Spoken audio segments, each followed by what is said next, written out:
Remember when you used to buy DVDs for $20 a piece? Now that very same DVD is somewhere in a landfill next to a rotten piece of cheese. But you know Grimerica has way more longevity than a piece of shit DVD. So, donate to Grimerica. It'll feel real good. Donate to Grimerica. All will be right with the world. Donate to Grimerica. It'll feel real good. Donate to Grimerica. All will be right with the universe.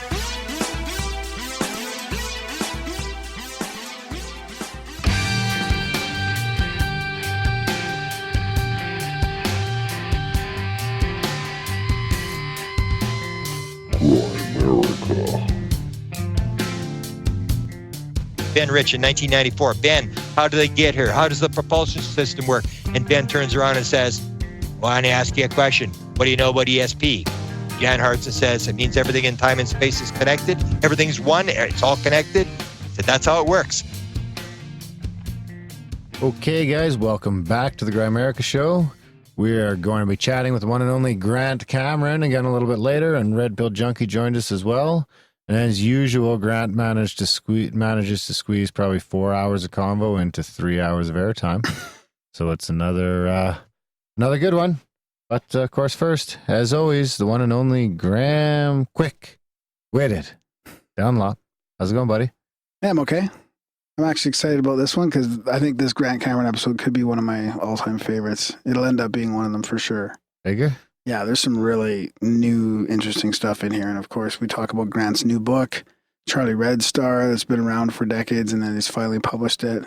Yeah. And just the link to the South American sightings and his book in that way. And then there's also interesting stuff about the government and the CIA and meetups.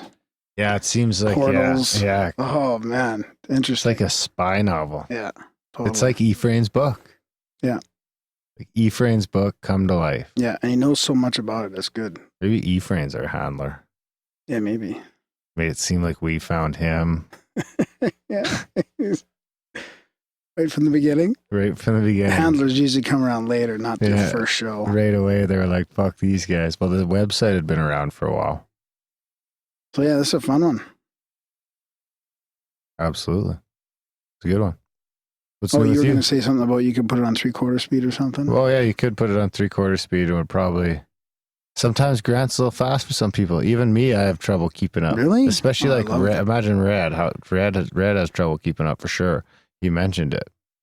So Red, put it on 3/4 speed. And it comes across like I'm talking right now on 3/4 speed. I checked his last episode out that we had him on 3/4 speed, and he sounds about like my speed. Oh, was that on 3/4 speed when you check it? Yeah, out? that was okay. that was on 3/4. Already on 3/4. Yeah. Oh, okay. Yeah, that sounded very normal. Yes. So, just a little tip, Grant Cameron tip. I don't know. I keep up with them fine. I like the fast talkers. Do you? Yeah. I bet you do. And the fast walkers. Yeah, I bet that too. So, do you want to talk about... Witted. Do you want to talk about fast walkers, or do you want to get into support or UFO quote? It's a UFO-centric episode, so... Jump right into it. Into what? UFO quotes. Sure. Darren and Graham are going deep. It's a profound UFO quote of the week. Words to ponder and critique. It's a profound UFO quote of the week. All right, so this one is Colonel Holloman brought out a piece of what appeared to be metallic debris. He went on to explain that this was material that had come from a New Mexico crash in 1947 of an extraterrestrial craft. And that was discussed at length. I got an opportunity to travel with the president, Eisenhower, and he was very, very interested in what made the UFOs go. But what happened was that Eisenhower got sold out. He realized that he was going to lose control of the UFO subject. He realized that the study of these technologies was not going to be in the best hands. That was a real concern. And that was General Stephen Lovekin, U.S. Army. That's from Disclosure, page 230 to 236. kind of fits in with that Eisenhower warning of the military-industrial complex. And he's like, well, I was going to get into UFOs, but it got a little too dangerous and it was going to get out of control. So I just backed off. So beware of the military-industrial complex. Who said that? Eisenhower? Well, he didn't say what I just said. I'm just saying he did that famous speech of him, be wary of the military-industrial complex. I've heard that speech more times in the last 5 years than ever, or last 2 years than ever. That's right. So, what do you think? I think it's always been like that. Throughout history, it's always been more times in the last 2 years than ever. No. Starting in like the 70s. No. No, just recently. Because it could have been very minute at the beginning and then it just slowly, because before you'd have to have it on like a VHS tape. Like, hey, I got this Eisenhower speech on a VHS tape. You'll find it's worn a little thin. I don't think so. No? No. Okay. Just wondering. What else you got? Well, maybe I'll do something. Okay. There we go. Wrong jingle.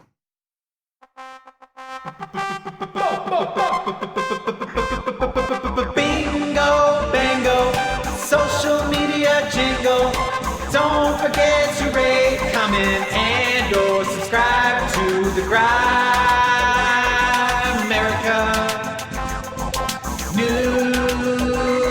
newsletter. Bingo, bango, social media jingle. Don't forget to rate, comment, and or subscribe to the Grimerica. So we'll go to the YouTubes. All right. Oh, the Troll Haven. This should What be do fun. we got? I don't like how he is acting all scared and like he will be threatened, but he doesn't even say what the hell any of this means or does. Who's this now? Oh, that's on Ed Nightingale. Did you read any of these ahead of time, or did you No. just totally wing it? Okay, we'll skip that one. Seems like bad grammar. Number 242 from our one and only Felix Ortiga, who's currently kicked out of the chats and refuses to come back. Really? Yeah, No. he's being stubborn. Have you He alienated sent Felix? me a note, and he's like, "Here's a note for old time. Here's a jingle What? for old time's No, sake." come on, really? He's not in the chats? Everybody No, I misses kicked him I'm out. sure. I know. I kicked him out because he was making memes of me with a picture of me. Huh. So I kick people out on a daily basis. you might as well talk to... You're welcome to just come back. If I kick you out, you can come right back. I just like kicking people out. It's fun. It makes me feel tough. So he says, bless up, Darren and Graham. We got from Baron von Taco Cat, war is super gay. So please share that thing that exists in longhand as promised at the 5640 mark. What's that? Jeez, well, I don't know what episode you're talking The about. last episode. The last episode? Oh, the longhand. Oh, the symbol from Alice in Wonderland, maybe? Oh, it's on the show note. It's on the art. Yeah. Or it's in the show notes, probably. Is it It's in the art. Is it a code? Nat Like a put it in six-digit code? No, it's the fucking thing from that we seen on TV, probably. Okay. Yeah, it's in the On the TV. it's in the episode art. Yeah. It's a little semicolon thing there. And a broken cross. Grimerica, sure. Nice. I don't usually. Oh, no, that's spam. Coop says, peace, guys. We got. My guess is that the Men in Black has already visited your altar and you will find it empty someday. That was on the Shakespearean mathematics. Oh, you think so? Yeah. Oh, probably, eh? Hmm. Episode 240. Silverstein needs his head pulled off his body. Ouch. The Dakashido. I'm done taking shots at you guys. Now I will take shots in your honor. I don't know what that means. Sounds kind of sexual. What do we got here? Graham, you can watch Dr. Judy Wood. Yes, we're well aware of Dr. Judy Wood. Great intro, guys. Adds to the magic that is Grimerica. Looking forward to hearing your Jacques Vallée interview. Nice. Okay, I'll cut it off there. Well, thanks everybody for balancing out the trolls in YouTube. There's still plenty of trolls. I skipped over them this week.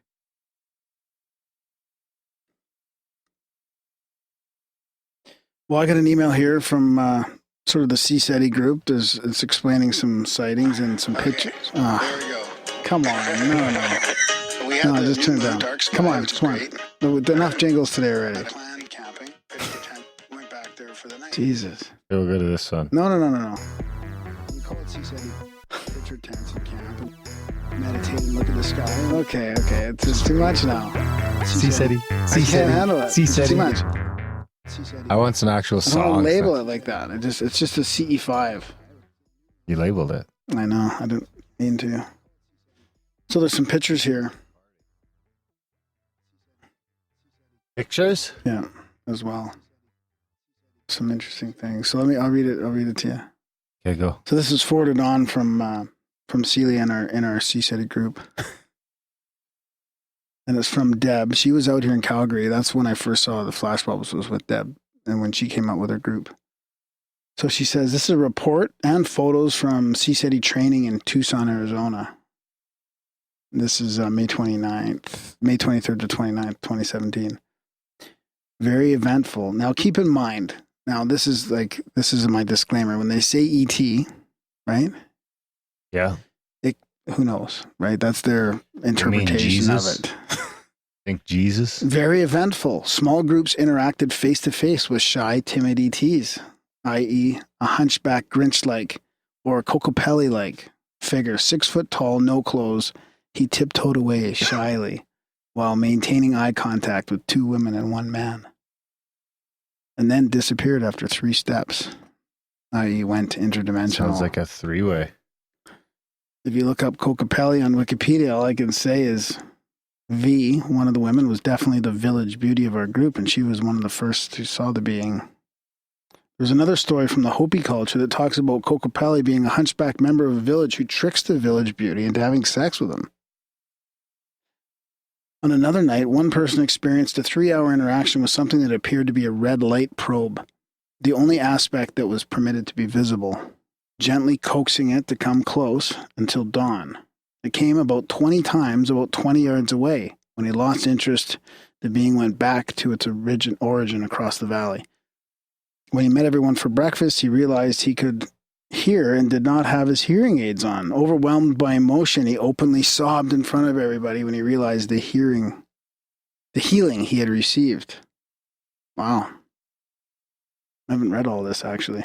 I got a photo of an ET being behind a woman, probably the ET ambassador assigned to her. She can relate a long narrative of sensing the presence of this ET being and was also overwhelmed when the photo confirmed her perceptions. Another photo was taken of an ET coming through a portal behind Stephen Greer. Big, redhead, Jedi Knight-like tunic with a high collar, his hand near the location of a knee. So some of these pictures are down below here. I got at least one good photo per night in terms of lights in the sky. The most I ever seen that were witnessed by all people. First night, 4 gold orbs in a straight line for just 2 seconds, just as the group was setting up circle. The next night, 1 gold orb seen by most who were there, again, while setting up circle. I myself saw more phenomena than I'd ever seen before. Gold orbs on the horizon, ET gold red craft beaming into the forest below, ruby red light blipping in high in the sky, red gold orb, 1 inch across at arm's length, blipping into the forest at sunset. Actually, the guys I was with last weekend, I see red lights in the forest a lot. On 2 nights, we had an equilateral triangle of satellite lights traversing the sky. Where have we heard that before? Probably a large triangle craft about 800 miles across. Innumerable lights blipping in immediately around the group in our circle, plus a daylight disk as the sun was setting. One couple arrived as the sun was setting before everyone else and asked me to take a photo of them. I took many shots, not sure how the smart camera was working. On the last night was the daylight disk. I did not see it when I looked. I did not see it when I took the photo. So, yeah, and there's a bunch of photos here, Darren. What do you think of that barrage of interactions? There's a couple orbs here. There's a little weird diamond-shaped illumination above the altar. There's that guy with the it's like an entity. It looks pretty weird. How was Greer? What? I want to know how Greer was. Should I? Okay, Jesus. You talk about that? Dr. Greer said this was one of the most advanced group of participants he has ever worked with. The groups have been getting better and better in the last 3 years. After the field work ended at 1 a.m., many people partied until dawn. Lots of partying, talk, wine drinking happened within the group. Most of the people present had a direct sense of the ET ambassador that had been signed to them, thankfully. I was off-site at Cherry Valley B&B and had my own casita.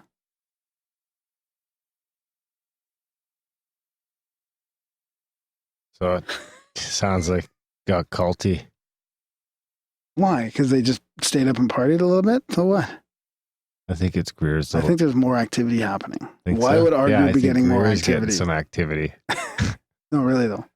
Well, it's happening. I think it's think so? increasing. Like, well, do you think it's just a location why we're seeing stuff? No. I've gone out so many nights before and diddly squat. I think the mind's a powerful tool. There you go. You're coming on board, buddy. I think we're for two different ball fields. Two different ships. In your perception, your mind is affecting another reality. In my perception, your guys' minds is only affecting your reality.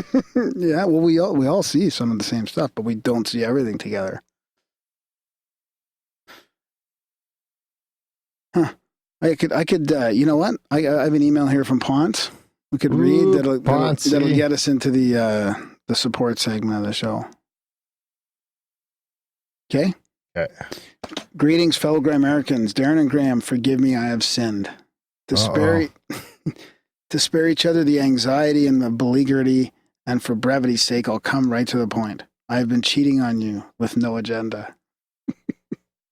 I don't blame you for introducing us. I am in love with her and decided she deserves my support also. The unfortunate reality is I had to split funds. I promised myself that I would remain a douchebag no longer with no agenda until I reached your seminal... No, he would remain a douchebag with no agenda until I reached the seminal 432 donation mark and then figure a way to donate to them as well. I hope this doesn't put me in poor standing. For real though, I love you guys. Please forgive my shared fidelity. This being said, I still retain a monthly subscription. You're fucking out, Ponce. On that note, I would like to address the topic of subscriptions. For those who listen and have had some joy that D&G bring to your heart and haven't subscribed, it's time. Pay up, fuckers. Open up that monthly subscription. I love how he slips in making fun of you and the way you say open. An open society. Yeah. If they make you laugh, if they make you cry, why not go out and type grimerica.ca/support? It's not that hard to do. I ended the douchebaggery after overcoming colossal flaming mountains of PayPal fuckery. So he's got a couple stories here. Lucid dream. We started out in a typical dream sequence where I was with some friends at a small airfield. We were watching a line of small private aircraft take off. I then find myself riding in the back seat of some car with the same friends. We were chatting about nothing in particular when I look out to the right window and there's something running in the field adjacent to us. What is that, I wonder? Is that a bear running towards us? No, its feet are all wrong. A seal? No, it's got only two. It's coming near. It's a crow. It looks large and looming as I see it through the car window, but something wasn't right. The crow had an overly large human-like eye with its golden iris, and it was staring at me. One of Odin's ravens? The crow hits the car window, but it doesn't careen into the window, merely pecks it, like one could envision a bird pecking at a seed or a shell. I'm dreaming. I'm somewhere else. It feels like a campground, talking to a man in a black suit about my woes and difficulties regarding the patent my wife and I are working on. I was sitting at a table, fidgeting with a magnetic sort of tile fidget device where the pieces glide against one another and it can be molded or snapped into different shapes. The man in the suit was telling me that I was going to have to really fight to keep my patent, and I would likely have to fight it out in court. My reply to him was, "Do you know I am dreaming?" And that's when it evaporated, and I find myself in a work-related dream. It's 6:27 ITM, and I just got woke. Synchronicity, it's time for another installment of the Canadian third-party Synchronicity Rating Authority. I missed the synchro. What? He didn't. He said it was a lucid dream. He said, here it is. Okay, here it is. Ready? Is it real or a dream? What does that even mean? Thursday, August 24th, 2017. 2:37 p.m. I'm driving to another work location. I'm listening to the show, episode 235 with Dr. Is Scott. this in his dream now?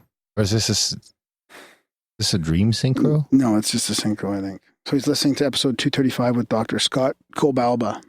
You guys were talking about grass-fed butter from the States. Time code 2802. Darren says, ooh, it's almost honey season again. Ponzi will be sending us honey again.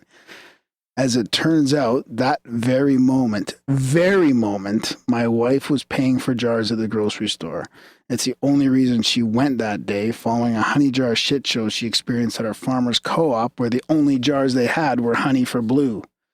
Whoa, honey for blue? I just bought some blueberry honey. Oh, wow. When, today? No. Oh. I think. When, last month? Oh, last 2 weeks ago. Nobody wants blue honey jars. You can't see the color of the honey. It's in a blue jar. So there you have it. It has all the elements. The show, you and Graham, donations, support. I leave it to you, Darren. Well, I don't have the honey yet, and you downgraded your subscription. But I'll still give you a 7.42. Because we love you. Yeah, and we've been, we're trying to get those no agenda guys on here as well. They did say they were coming on, but it doesn't hurt to get a little bit of listener push their way. Yeah, when you donate to them, mention us. Yeah. Especially if you donate more than $200, then they'll mention the show, and then we'll get some new listeners, maybe. Yeah. So thanks for the note, Ponzi. And thanks for donating. Oh, so you want to talk about that? If they make you cry, if they blow your mind, why not go online to Grimerica.ca/support? So yeah, thanks, Ponzi. You got to the 432. It's our big marker. Most people never get there. Check out Grimerica.ca/support, guys. Of course, the 432 mark, and Ponzi's open to that now if he does so choose. Is that you can come on the show. You pick somebody, we'll try and get them on. They come on, and you do the interview with us. You get to interview them. Yeah. So Ponzi can do that now, and anyone else who gets to that magical 432 number. There's only a couple people that have ever got there, like 2. And one of them gave us a computer. Yeah. So yeah, check that out, guys. Check out Grimerica.ca/support if you can. There's monthlies there, anywhere from $1 a month to $30 a month. We call it value for value. If you find the show gives you some value, some entertainment, keeps you, makes you laugh, makes you cry, sign up for a monthly and send some value back our way. Like I say, $1 a month only works out to like 20-25 cents a show. Start there if that's all you got. If you can't do that, if you can't even afford $1 a month, you can do a one-time donation. Tell some friends.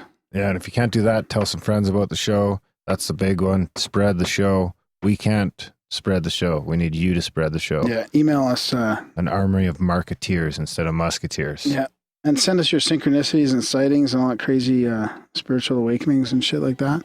And Darren, did you tell them about the Black Budget support feed then? Or? That's right. So that we've started giving people extra content, a little pat on the back for the people that support the show and have been supporting the show. Any donation. Keeping the show going for so long.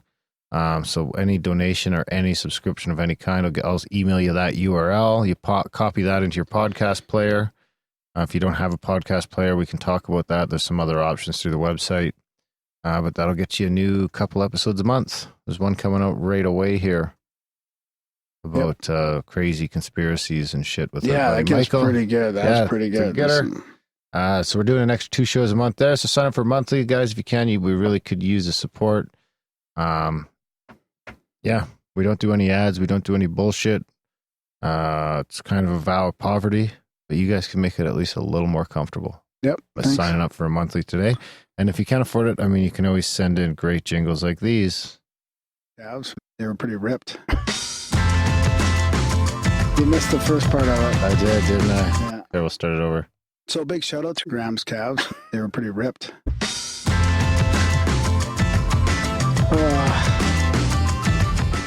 And that counts as support. So how does somebody put that together? They fucking slice and dice my voice. People slice and dice. That's unreal. And the people have found your Mars One application, Oh, no. so who knows what's coming next. No one ever does it to me. Sometimes they'll sneak me in as a little accoutrement, but I want to hear a Graham rap song. No, that's okay. Yeah. So yeah, all the notes, all the stuff you can do is in the show notes as well.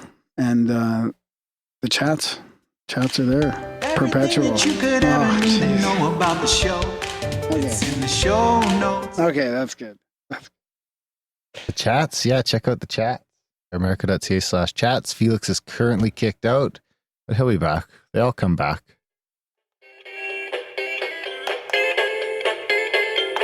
Stop on by, stop on by, stop on by, stop on by, stop on by, stop on by. Head on over to the Grimerica chats. I updated the jingle board finally, so I have all the jingles at my Good for you. at my hands. It's good for me, bad for you. Anything else? That's it, eh? That's good. We'll already be at 3.5 hours. Yeah, it's good. Enjoy this chat with. Yeah, guys, enjoy the chat with Grant Cameron. This should put us at like 9 or 10 hours of Grant Cameron. Yeah, this is the best one though. The best one. This is the best one yet. Enjoy the chat.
He's one of our favorite past guests and one of my favorite ufologists, a world-renowned expert on presidents and UFOs, the Canadian government and UFOs.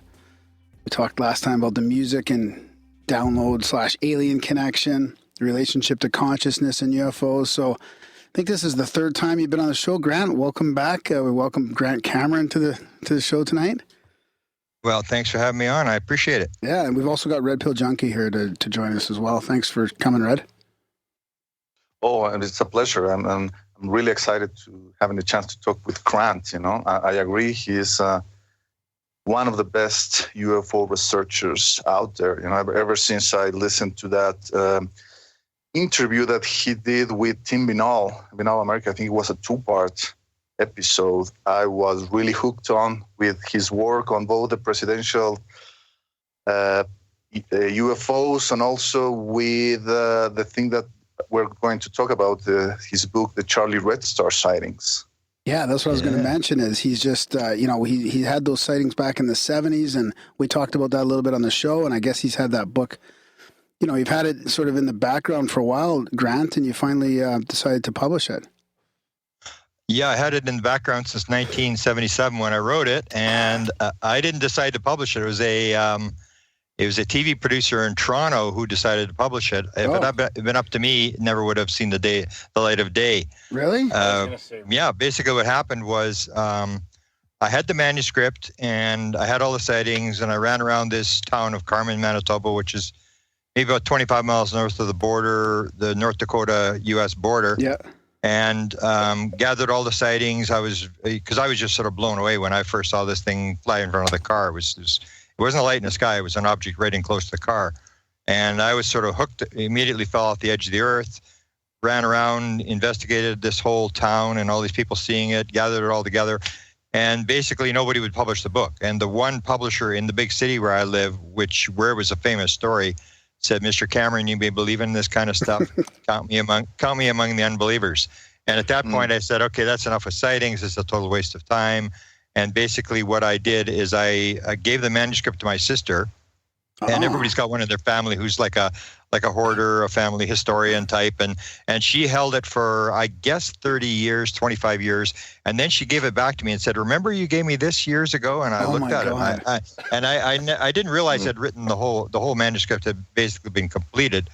I thought I'd done a couple of chapters, and I was just, wow. So this is in the days when optical scanning came in. So what I did is I did an optical scan of it and turned it into a digital form. And then I just kept it on my computer, and people wanted to read it, and I would let them read the manuscript. And so I did that for a number of years. And then what happened, there was a TV producer in Toronto who wanted to do a story on what's called Project Rama.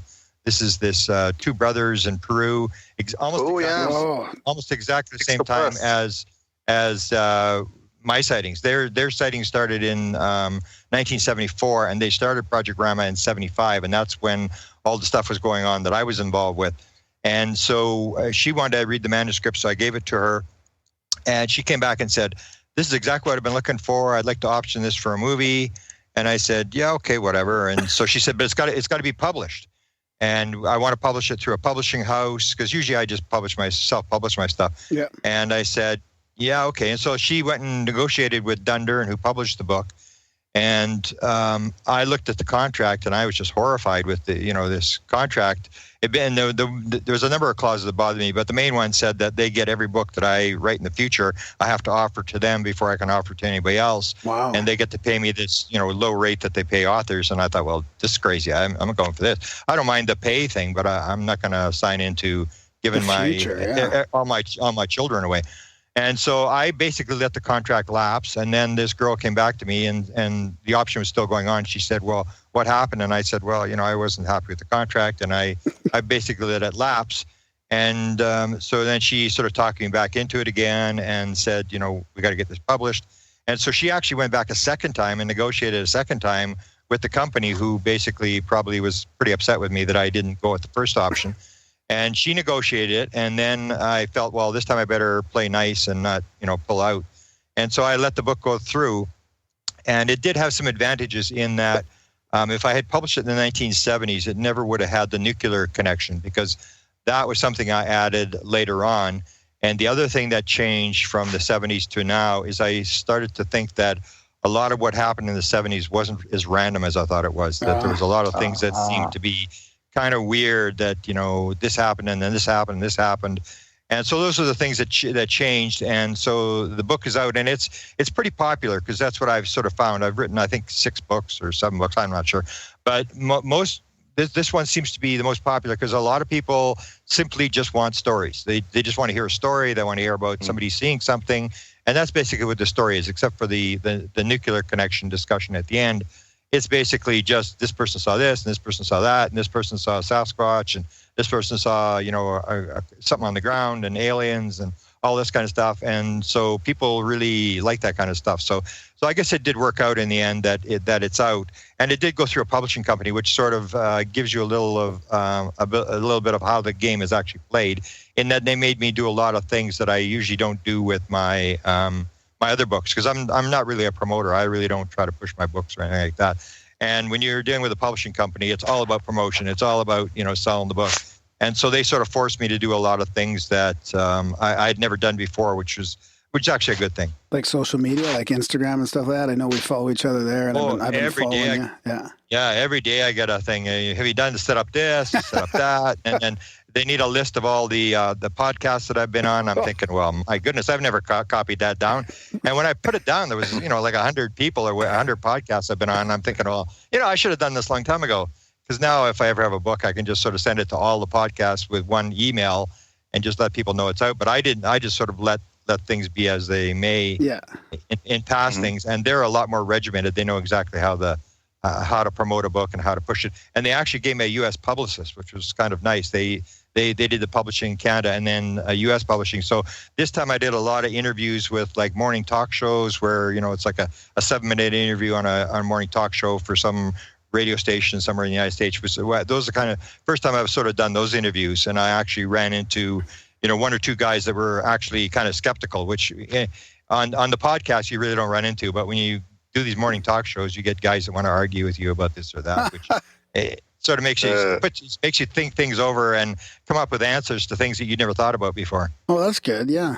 Yeah. I mean, it must be different for you having to, explain it a little bit more deeper to somebody that doesn't really get it. Yeah. Although in these things, you only have 7 minutes, which to me, 7 minutes is like 2 seconds. I mean, I'm notorious for being able to talk until people fall over. Yeah, but you probably get the most words in 7 minutes than anybody. Yeah, you got to get your story across in 7 minutes. So you're trying to figure out, what am I going to tell them and what all the good stuff I got to leave out. Yeah. What can you give us your 7 minute spiel? The 7 minute spiel is basically, I went out. I had no interest in UFOs whatsoever. I had been interested in near-death experiences. I'd done a paper in the local hospitals here, gone to all the different hospitals, talked to the chaplains about all the weird things that happen around death, and I had produced this big paper. And I was interested in Edgar Casey, but in terms of extraterrestrials, I don't think I'd ever thought about UFOs or extraterrestrials or anything like that. The only reason I went to this small town called Carmen, Manitoba, where it was sort of the focus. There was towns around it who were affected, but Carmen was the big town where they sort of named it Charlie Red Star, and it was sort of there all the time. And was the fact that I went out to see what everybody was looking at. That's all I was interested in, and we didn't go for 3 months. And then one of these things that now looks like it maybe didn't happen accidentally was a local TV station got this thing on the ground. They actually captured this thing jumping off the ground, and it became a viral film. They did a documentary which is about 8 minutes long, and they showed this thing frame by frame as this thing's jumping off the ground. And what happened was the TV crew had seen it the night before, and they weren't able to film it. And so they went back to the producer at CKY TV, which is where this station was, and they told the assistant news producer that they wanted to go out again the next night, and they think they could capture this thing.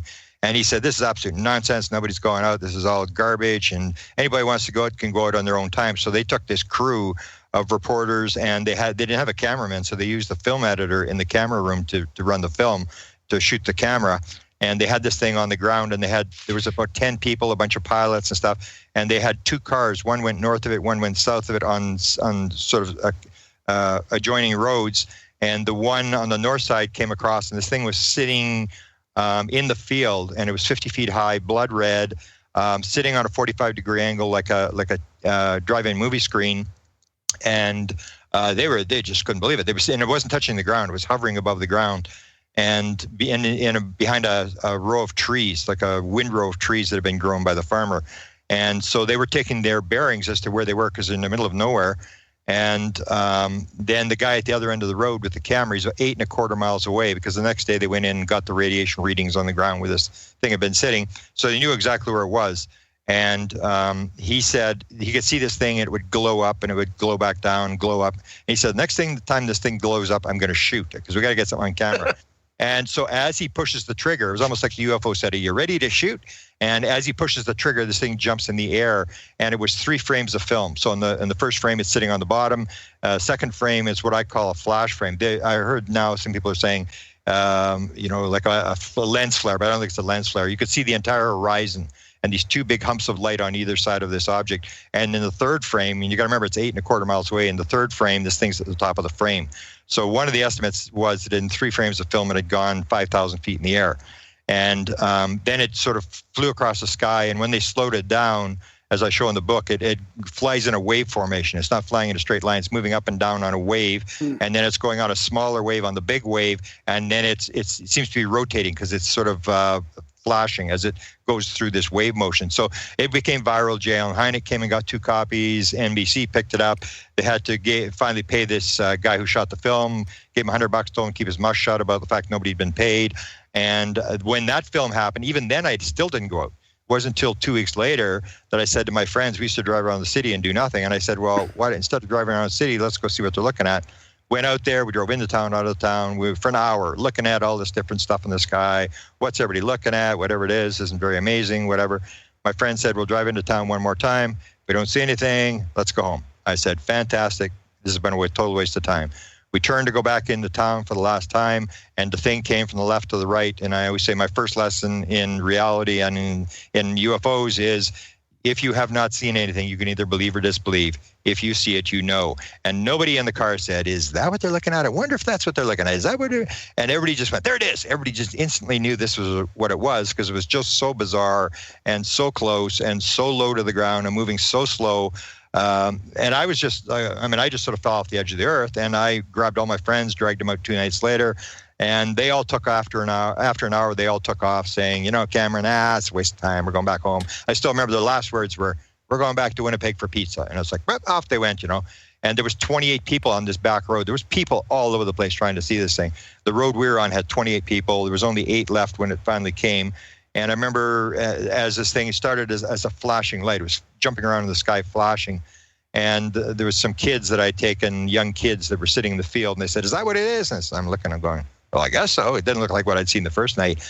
And it was jumping around. I remember the guy, and there was the car beside us, there was a guy that had a motor drive when they first came out on cameras to advance the 35 millimeter film automatically. And I can still remember this click, zzz, click, zzz, click, zzz, as he's unloading the camera as this thing is coming towards us. And there was a girl in their car who could not see it because it was moving around, jumping around the sky. She couldn't see it. She was crying. People were yelling, swearing. It was like when I was at the eclipse last month. It was that kind of thing where people are cheering, and it's just like a football game.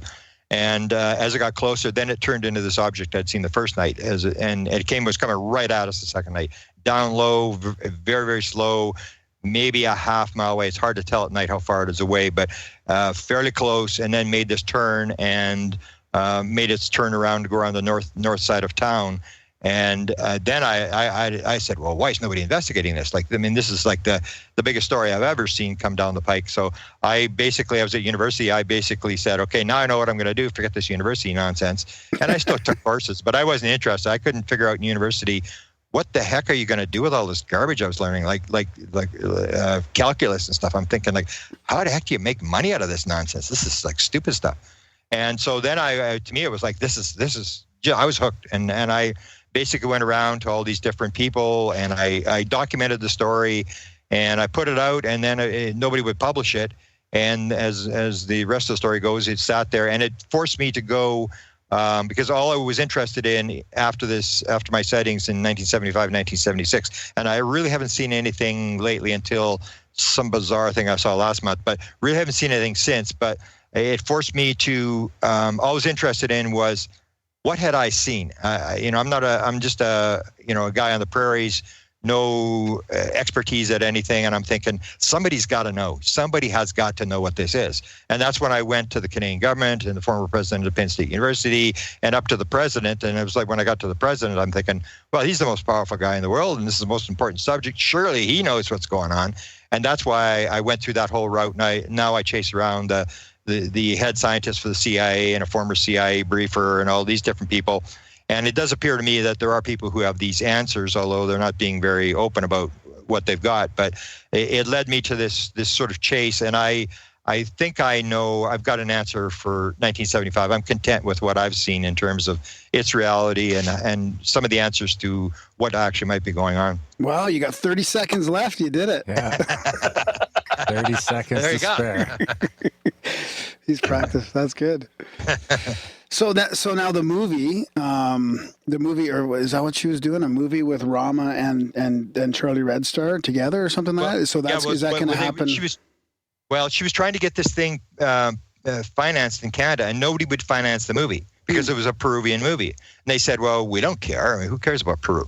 And that's why she got my thing, was it had a Canadian angle to it. So the way the movie was going to go was going to start with my sighting. And I was going to be a reporter, so they're going to start this thing. And the movie was it was all written, and they've got the trailer. She was going to send it to me last week, and I haven't seen it yet. But they had a trailer ready for this thing, and so the reporter would do the Carmen thing and all the sightings there, and all of a sudden he would discover Rama in Peru, and it's just the most bizarre thing. I phoned her back because she got very sick, and she actually blamed it on this movie, because if you know the Rama story, it gets very ugly. These two brothers are fighting, and there's all this division and stuff like that. And so she thought this was just even though it was a very interesting story, that it was such a dark story that she actually got cancer from this. So she sort of dropped the thing and she put it on the shelf. And then what happens is it's so bizarre how this happens. this happens last month. I'm going to Mount Shasta. I don't know if you've ever heard these stories about Mount Shasta. Yeah, well, I wanted to ask you about that for sure. I can't wait to talk about that. Yeah. So basically what happens is, and this shows you how, is this chance or, because what happens is I've got a girl out of LA who helps me edit stuff, and she loads the books for me and stuff like that, and does a lot of stuff. And everything time I've asked her to do something, she's done it. And she's originally from Colombia, and all these people who show up at Mount Shasta are from Latin America, Central America. It's all basically Spanish people. And there's like 5 people who can't speak Spanish, and I was one of them there. And so I really had no interest. It was like a meditation for world peace. And I think, well, okay, Katarina's helped me. So I said, yeah, I'm not really interested in Katarina, but I'll come support you. I'll come to Mount Shasta, and we'll do this meditation for world peace and all this kind of stuff. And it's kind of a neat trip. So down we go. And I'm traveling down to the United States, and I get my second message from an alien. This is the only second time I had a message from an alien. The first time, it turned into a book. So I figured, you got to pay attention to this. I'm driving across the Nevada desert, we're going to stop in Reno for the night. I've got a girl with me from Winnipeg. She's traveling down with me, and she's more interested in the meditation thing than I was, but she was with me, and her cell phone rings. And so on the phone is my friend Katarina, and Katarina says, I've got a message from Paula Harris to give to Grant Cameron, and it comes from Ricardo Gonzalez. Now, he's the guy who's running the event that we were at. He's a contactee from Peru, now lives in Argentina, and has had sightings since he was 7 years old, and has this claim that he's had interactions with an alien by the name of Antarel. And Antarel, strangely enough, happens to be from the same planet as the Rama people. It's the planet Apu. So this message comes in, and it says this is a message from Antarel to Ricardo to Paula Harris, and she's to give it to Grant Cameron. The message is Antarel knows Grant Cameron's coming to the mountain, and there will be a planned, I never remember what the word is, a planned encounter, a planned event Saturday night. There's a specific term they use. So, but I knew from CE5? Past history. So it's sort of like a CE, but theirs are a little more dramatic than CE5s. And this leads to I'm always trying to get out of the UFO field. It's so dark and so negative. I'm always trying to get out. And now I'm dragged back in. It looks like I'm going to do a book on this. But what these are events. And the first one 2012, there was Ricardo was there, and he had a direct encounter with this Antarel, a face-to-face encounter with this Antarel. 2013, they invite Salah there. And there's this flyby thing. Same thing as me. Salah gets the message beforehand that they know he's coming to the mountain, and they do this flyby. And I actually interviewed Salah last week and said, this happened to me. Okay, tell me what happened to you. And he told me the whole story of what happened to him. And then 2014 was the big one. This is my friend Paula Harris, who runs the big conference in Laughlin, Nevada every year in November. So I've known Paula for years. And in 2014, I was at her conference. And I hear that she has this encounter with this Antarel in the forest, and that she actually sees this thing. And I'm going, you saw an alien? Are you kidding me? And she said, yeah. And she was describing this whole incident about what was happening, and she was freaking out. And they're into this they call it a Zendra. The CIA seems to be wanting to calling it a portal, but they call it a Zendra, and it sort of forms this bubble.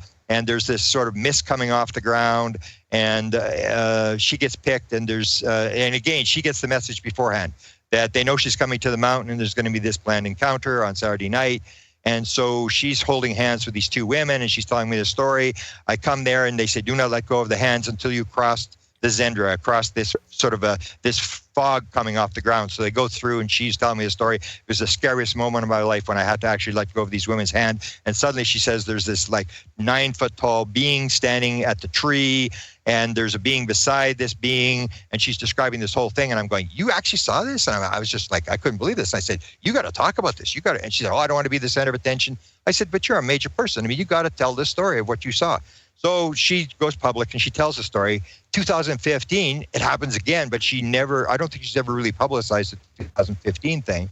And that one had 9 witnesses.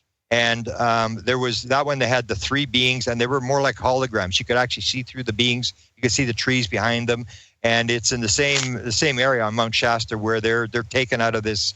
They have a big group, say maybe 130 people meditating and stuff, and then they'll pull 5 or 6 people to go into this Zendra. So she gets picked for a second year, and there's these little beings peeking out from behind the trees, and And I'm just floored with this whole story. And actually, when I was at Mount Shasta last month, and I got this all on film, I interviewed, I have met 6 of the witnesses, and I filmed a good portion of film with 4 of the witnesses. And basically, they're all telling the same story. This 9-foot-high being, he puts his hand out to say, stop, don't come any closer. He's got this sort of a thing on his chest, and there's these sparks coming off, and every witness is describing the same thing. So, of course, I'm kind of excited once I get this message that Antarel knows I'm coming to the forest. And I knew I'd had this experience before where I got a message from an alien that turned into the music book, which still hasn't been published. But so I figure, okay, maybe I'm going to get to actually meet an alien here. This is kind of exciting. And even though I would rather have had some of the girls that sort of dragged me into this thing to go through the thing, I figured, well, there may be some prearranged deal. I've got to do this. So I do the fasting, I do all that kind of stuff, and I play the game, and I go through this whole thing. And then what happens is that there's 2 people that get a message. Ricardo gets it, and there's a PhD psychologist that I met there and talked to for a while during the day when this event happened, and she got a message. And she's from, I think, Venezuela, and she was there, and they both got the message 9:33 this event would occur. And so we're sitting there, and it's like freezing cold, and I got a sleeping bag, and I'm going, oh, this is horrible. This is like I come from the coldest major city in the world, and I'm going, this is colder than where I live, because you're not moving. You're just sitting there, and people are meditating, and they're doing whatever and trying to bring this thing in or whatever.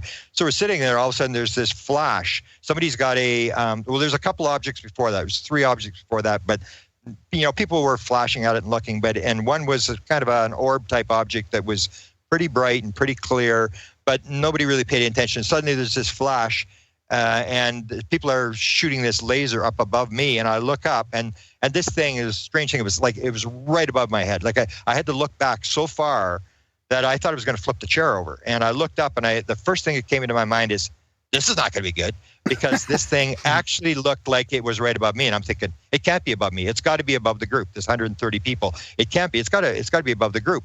And yet I'm thinking, no, it looks like it's right above me. And what it was like, I describe it like more than a flash. It was more like when you watch fireworks, when you see the thing go up in the sky, you don't see anything, all of a sudden it explodes in the sky. It was like that. It was like this sort of explosion of a flash. And I saw the thing is, when it's happening, you don't really realize this is the event. And so when it was happening, I looked up, and I saw they were beaming above me, and I looked up, and then there was this flash, and then I'm looking so very closely. I'm looking, where's the object? And I'm looking where the flash had come from. I could see no object. And then there was a second flash, and it was exactly in the same spot. It wasn't moving. It was in the same spot. And so then I put my head down, because I was, afraid I was going to flip the chair over. And I looked down, and then there was this giant chair. I guess there was this giant flash, which was kind of blue. And people were really excited. And then I looked up again. So I saw about 4 of these 8 flashes, and they took place over, I thought it was 15 seconds, but most people thought it was 30 seconds to a minute that this thing took place. And every time it was right above my head. It was in the same spot all the time. And I'm thinking, like, this is kind of weird, but it wasn't what I was hoping for, that's for sure. And then I'm thinking, oh no, this is, when I go public with this is going to be like, this is really going to cause, because everybody's going to say satellite. They're going to say, these special satellites that flash and stuff.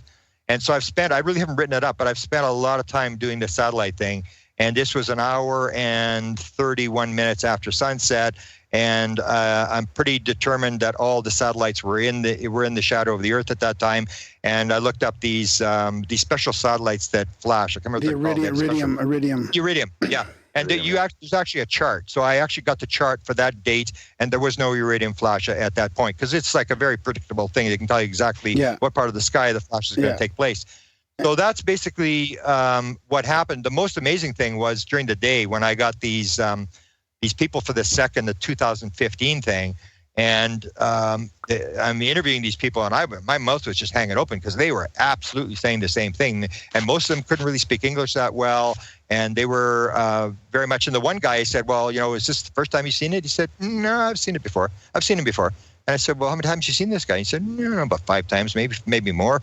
And I said, "Well, what do you mean?" And he follows this guy does these things all over the world, so he sort of follows this guy around. So he's seen a few of these.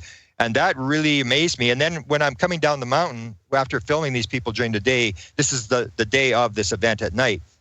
I'm coming down the hill, and this is where I got the idea. Oh, I got to do a book on this, because I'm coming down the hill, and I had spoken for a second in front of this group or whatever about the fact I was there and all this sort of stuff. And there's this woman stops me and says, "Oh, thanks for what you said." And I had a weird experience. I got the camera with me. I said, "You got a weird experience?" And she said, "Yeah." I said, "Can I film it?" And she said, "You'd film it?" I said, "Yes. Here, stand there. You tell me your story." And she says, "I'm from Mexico. And in 2016, this is the 1 year that's missing, where nothing happened." She says, 2016, I suddenly get these coordinates in my head. And I'm trying to figure out what these coordinates are. And I put them down. And I look them up, and it's Mount Shasta. And I'm trying to figure out what's going on at Mount Shasta. And she finally figures out that there's an event, this meditation event. So she goes to the event. And, everybody always reports, they see stuff in the sky, but there was really nothing major. And she goes, there's this crystal shop that the girl I was with is into crystal. So we were in this crystal shop all the time, which is at Shasta City down at the bottom of the mountain. And this giant crystal shop they have there. And she tells me the story. She's in there, and there's this female alien, 6 foot tall, that's with this Antarel. She's the sort of the commander of the ship. And this woman's telling me, straight-faced from Mexico, she was in this shop, and nobody noticed her. She's walking around to this shop, and she's trying to get her friend's attention. I'm going, man, I got to record all these stories, because there's 2012, 2013 with Sala, 2014 with Paula and 6 or 7 witnesses, 2015 with 9 witnesses, 2016 this Mexican. And then I find out in 2017 I have the event, and this is the strange tie into this Rama thing. It's the same planet where this alien's supposed to be from. And then I suddenly find out there's this meditation group across the road. And people are saying, "Oh, the guy shouldn't be here. It's an English group, and this guy's he's got an ego and all this sort of stuff." And I'm, "Well, who's this guy? Who's this guy?" Don't tell me. He's across the road. We can actually see, and it's this Enrique Venezuela or whatever his last name is. I can't remember how to pronounce it. But so I said, "Okay, I'm game." So I contact the guy after the event, and I said, "We were across the road. Did you guys see anything on your side of the road?" And he sends me this 31-minute tape of what happened on the other side of the road. And it was just like, it was way better than what we had. I mean, they had this lights in the bush, and they had the flash on camera, and they had the orb. I'm pretty sure it was the same orb that we saw. And it went right over them. And the guy's got it on camera, and they're filming this thing as it goes over their head. And I'm thinking, wow. And then I've talked to Michael Sella. I'm doing 2013 with Michael Sella. And he said, "Oh, we were with Good. Had his group up there, and there's 200 people on the south side of the mountain." And he tells me this bizarre story that happened the same day on Saturday morning. Saturday night was the event at Shasta when this flashing thing took place. And he's telling me this bizarre story, him and this guy in the bush on Saturday morning with this curtain of light, where they walked through this curtain of light, and you could actually see the sort of particles. And it was just, he described this very bizarre thing. I'm thinking like, wow, whatever all this stuff means, this is just bizarre to string all these stories together. And now I've since found out there's 2 more Rama groups who are on the mountain. So I have to track these other 2 Rama groups. So it's kind of weird how full circle comes, where because of the Rama group, my book got published. And now suddenly I'm dragged into the Rama group, which I had no interest whatsoever. She sent me the script. I never read the script. I could care less about Rama and all this sort of stuff. And it's not I got anything against experiencers, because when I first did left the Charlie Red Star thing, I went and did the Canadian government. And most people may not know that the guy who ran the Canadian government program from 50 to 54 was a contactee. He was a straight out contactee. Was in contact with an alien by the name of Alpha, and they were going to land this thing at a base in Canada. Paul Hellier's actually talked about this in '67 when he was defense minister, the fact that he was opening a UFO landing base, it's sort of a tourist attraction thing. He said, "This isn't the first time we've done this. We actually opened Suffield in 1954. Suffield, I knew it. I was just talking to these guys about that. Yeah, that's where I remember hearing it from. Yeah, that's just close to. It's not too far from Calgary, really. 3 or 4 hours. Yeah, and it was a top secret army base where they did nerve gas testing during World War II and stuff like this. And it has a flyover, because I talked to my father. My father was a pilot for the Department of Transport, and he said, "Oh yeah, it's like Area 51. It's got a no-fly zone. You can't fly over it, and all this kind of stuff." And so when I heard Paul Hellier, there was a researcher and this guy, maybe even not even alive anymore, in the 70s from Ottawa, and I were chasing around Hellier in the 1970s. This is long before he ever got involved. And we're trying to get out of him, like, where did you get this story from? Where did you get this 1954 story? Because we knew the story about this Wilbur Smith was going to land Alpha at this base. And that was my impression. So what happened is I went, and Wilbur Smith had died by then. So this is the 1970s, maybe 77, 78. I decided I'm going to go and interview Wilbur Smith's wife is still alive. So I go and interview her, and I give her the front page story it was all across Canada, on every front page of every newspaper, about the fact that the Canadians were going to land a UFO at a base. And I showed her the headline, and Paul Hale were making this speech, and I said, "Merle," I said, "can you tell me, did Wilbur have anything to do with this?" And she reads the story, and she said, yeah, that was Wilbur. And I said, well, tell me what happened. She said, well, Wilbur believed he was in contact with this alien by the name of Alpha, and he was trying to convince the Canadian government that if they would quit trying to shoot these things down, he would land one and they could interact with the being or whatever. And the Canadian government had gone along with this. And there was 3 different groups. There was the Department of Defense, there was the Canadian Parliament, the cabinet, the Prime Minister's cabinet, and there was the Royal Canadian Mounted Police, which is the big federal police force. And so they all agreed that, yes, they would allow this thing to land at Suffield without trying to shoot it down. And then Wilbur Smith wanted an agreement that they would allow it to take off after the meeting had taken place. And the Royal Canadian Mounted Police agreed, the Department of Defense agreed, but according to Wilbur Smith's wife, the Prime Minister they went to cabinet and they couldn't give 100% agreement that they would allow it to take off again. And so Wilbur said, okay, that's it. We're not going to land it. And he's the one that called it off. So when the Canadians put out the story, they said nothing ever landed, therefore UFOs don't exist. But when I went to Hellier, and I remember Hellier got very upset with me, he said that he had been told the story by a Royal Canadian Mounted Police guy who became the expert in the Department of Defense on UFOs. And that's where he got the story from. So I'm saying to him, and this other researcher in the 70s are saying, well, what's the guy's name? I mean, who is this guy? We want to track this thing down. And he said, I can't remember the guy's name. And then I guess I put on my website, I go like, I mean, who can believe that? Come on, you can't. He's a top expert on UFOs in the Department of Defense, and he can't remember the guy's name. Come on, give me a break. And then I met Hellier. It was funny. I met him at that X conference, and he says to me, he's a big, tall guy. I don't know if you've ever seen him. And he's real low voice. Mr. Cameron, I'd like to have breakfast with you tomorrow. And I said, oh, cool. Because my father used to fly him around. My father worked for the same Department of Transport. That Hellier had been Minister of Department of Transport. He had been the Deputy Prime Minister, which is basically like the Vice President of Canada. And he had been the Minister of Defense. So when he was at Transport, this is when all this stuff was happening. And so I said, oh, fine. I go for breakfast, and he comes down. He's got all these UFO files under his arm. And his first words to me, Mr. Cameron, I may be many things, but one of them is the liar. And I go, holy shit, what did I say? And I'm suddenly think it must be that comment about, who can believe that he forgot the guy's name?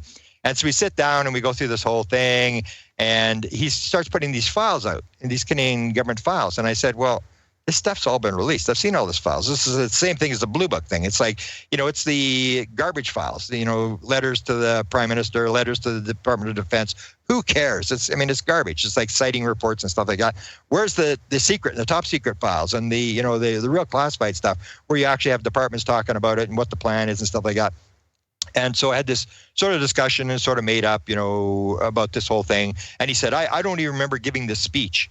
And this is kind of true. He said, these speeches are written for you. I don't remember giving this speech. I don't remember much of anything. When the UFO stuff was coming across his desk, this was in 66, 67, he said he was basically with the putting the military, all our military combined here. So it's a combined military. He's spending all his time doing that. And he said any UFO stuff that came across his desk, he didn't even pay attention. He had no interest whatsoever. It wasn't until he read the Corso book that he got interested. And that was because he had the Corso book, and he owns a bunch of cabins outside of Toronto. And he was there, and during the summer he reads. So he's reading, and his son-in-law comes and says, well, what are you using that garbage for? That's nonsense, whatever. And then later on, his son comes back, and I guess his son had done some sort of contract work and had been in contact with his two-star general and asked the two-star general about this. And that's when he said, oh, yeah, it's for real. Get your father-in-law to phone me.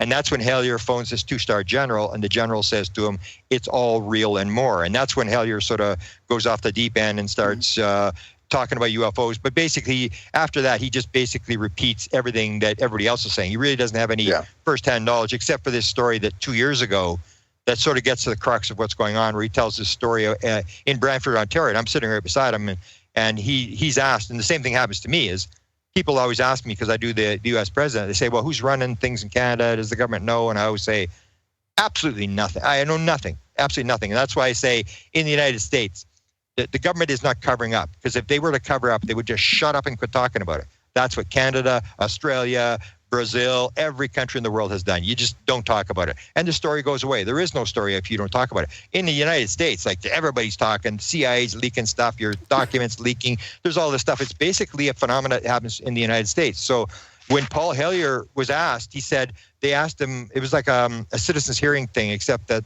they had a bunch of reporters asking questions instead of these ex-senators and congressmen. And they were asking questions. They asked him, well, who's who in the government would know, the Canadian government? And he's sort of guessing. He's going, well, probably the head of the Privy Council, and he's naming a couple of different things. But you could tell he really didn't know for sure. It was the old story. It's like, if you shut up, nobody's going to know what's going on. And then he suddenly, they come around for a second set of questions, and then he suddenly adds on. He says, there is one guy who definitely did know. And he mentions this, the guy he mentions is a guy who's dying of ALS, of Lou Gehrig's disease. And he gets a phone call from an Air Force guy, and the guy says, this guy is dying of ALS, and he's got to get something off his chest, and he's decided you are the guy he wants to talk to. And the guy's position was the head of emergency management in Canada. And that is basically, in the United States, the head of FEMA.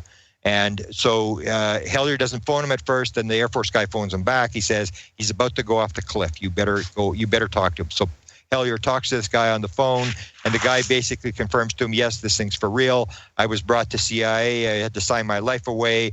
I was given the briefing. This thing's for real. It's all for real. I was actually allowed to go to Area 51, and I was actually allowed to go inside a craft. So he tells Paul Hellier this story, and that when he said that, it just, all the bells went off in my head, because if you look in the United States, I don't know how far you follow Stephen Greer's witness. He had one who was, had some questionable stuff he said, but this was this Lovkin. He claimed to be a general in the sort of civilian general type thing. And he told me the story. I interviewed him years ago, and he was telling the story because I'm interested in the president.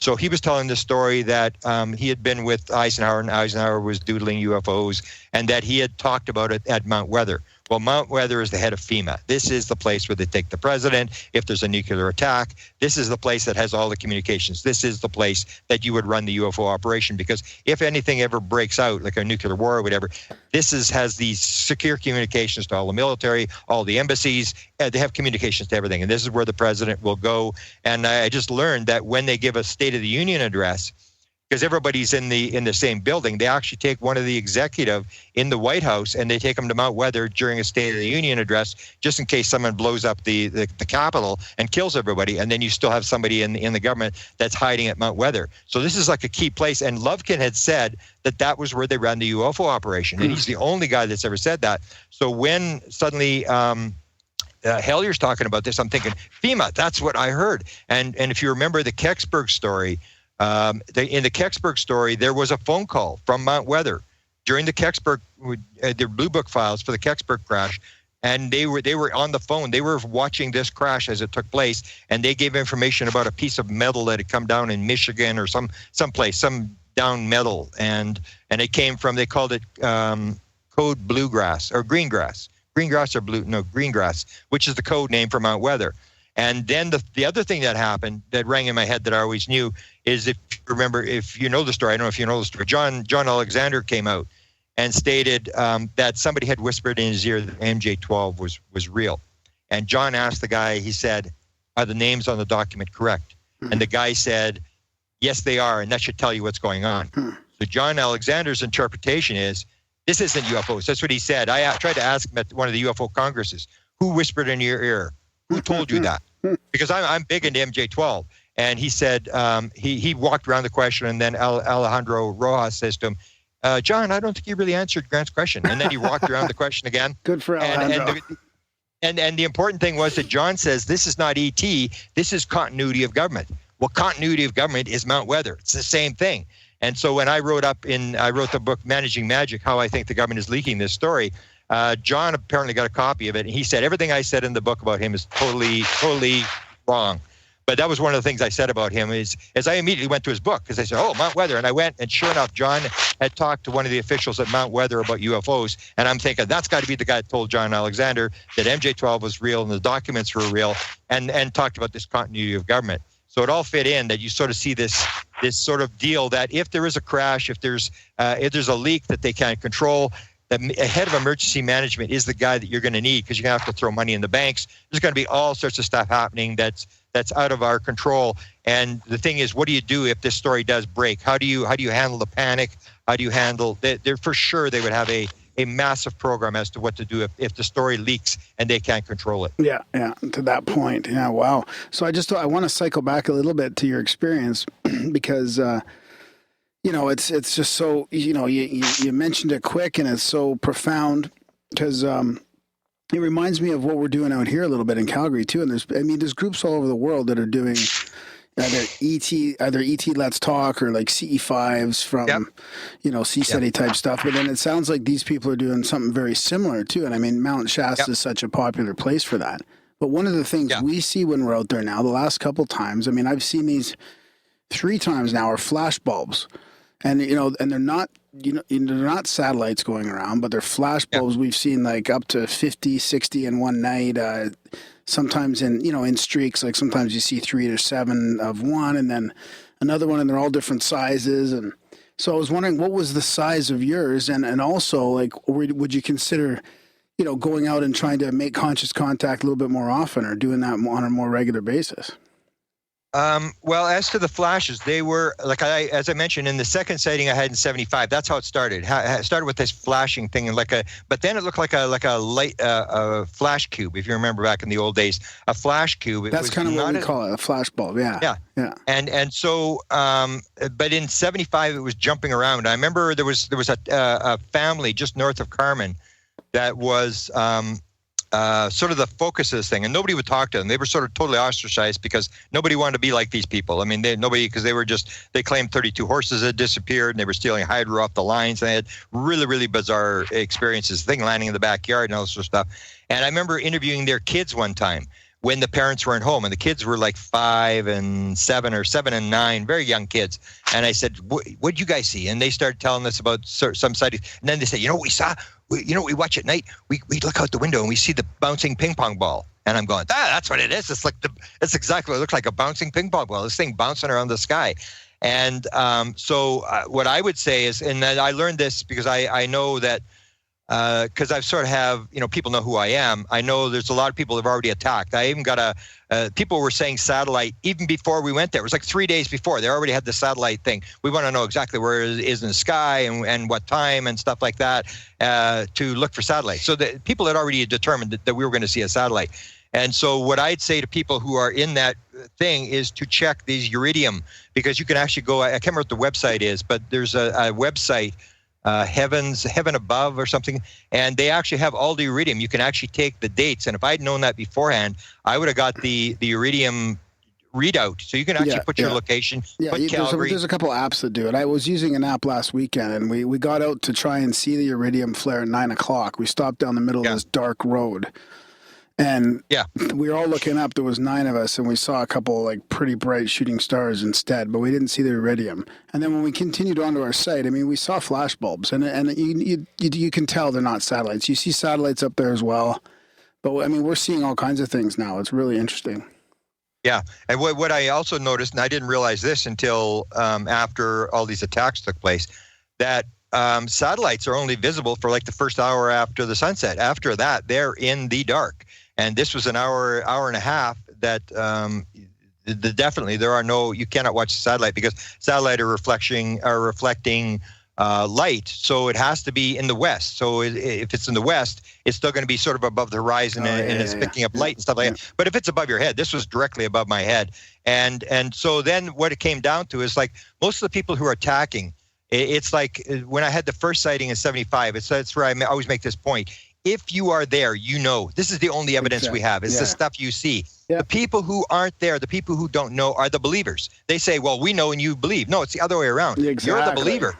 You have not seen anything. So you, based upon some scientific Sunday school story you heard or some religious Sunday school story you heard, you've got some idea of how the world works, that you can't have extraterrestrials here and stuff. You've already made up your mind and you're just looking for sort of an out, but you don't have the evidence. It's like, you know, I'm in the lab and I see this, you know, we're in the lab and we see this, these what's happening.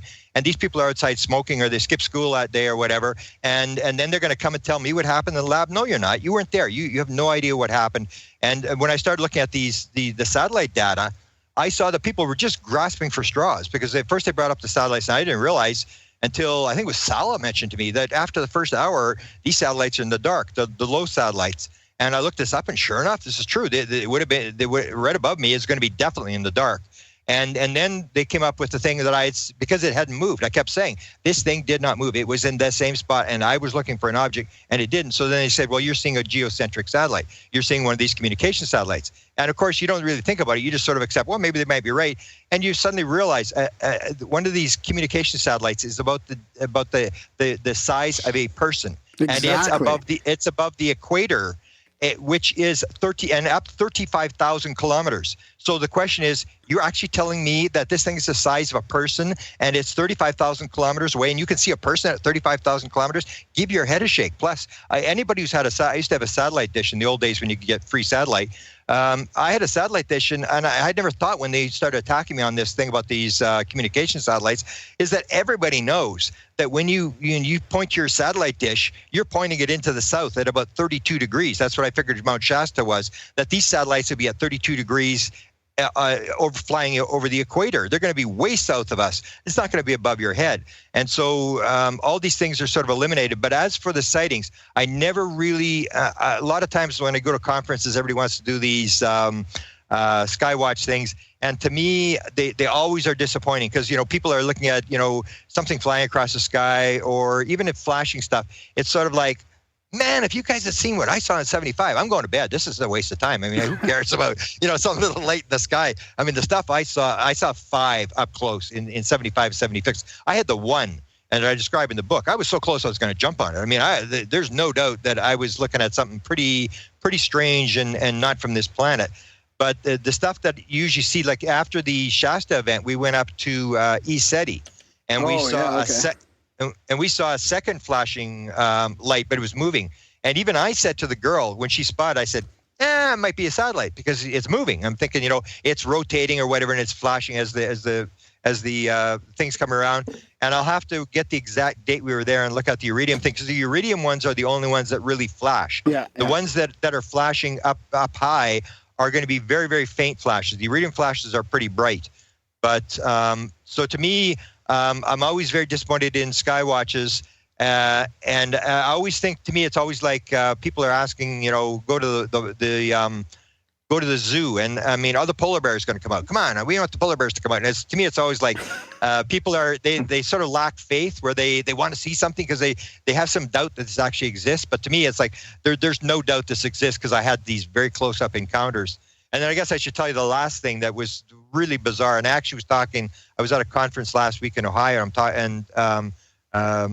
David, the guy who writes the book on triangles. Yeah. He does the triangle book. David Marler.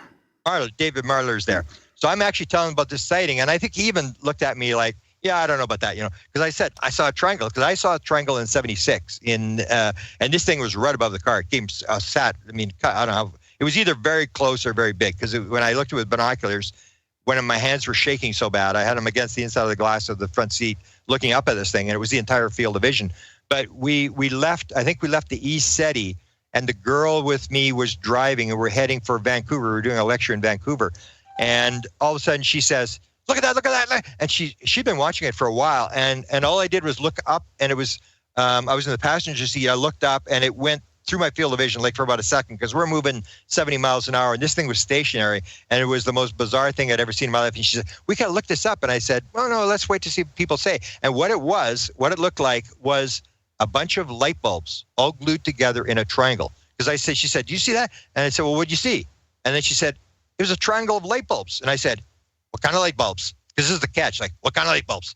And she said, clear ones. And I said, that's exactly what I saw. It was so weird. It was like these clear light bulbs that were completely clear, and you couldn't see anything on the top, but these 9 light bulbs, like 1, say 2, 3, 4, in this triangle shape, they were flying, and it was stationary in the air, and it was not that high up. I don't think it was that big an object, but it wasn't that high up. And I'm looking, and I'm going, that is the weirdest thing I've ever seen in my life. And she was on the MUFON site trying to find out how many people had seen a triangle of flash of these light bulbs. And I actually told David about it, and I don't think he didn't even write it down. It was like, well, yeah, whatever, And I'm thinking, well, that was pretty weird.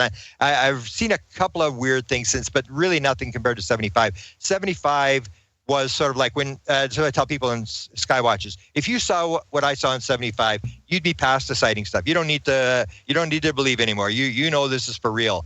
And so I sort of spend more time at what are these things? How do they get here? How do they work? Who's behind it?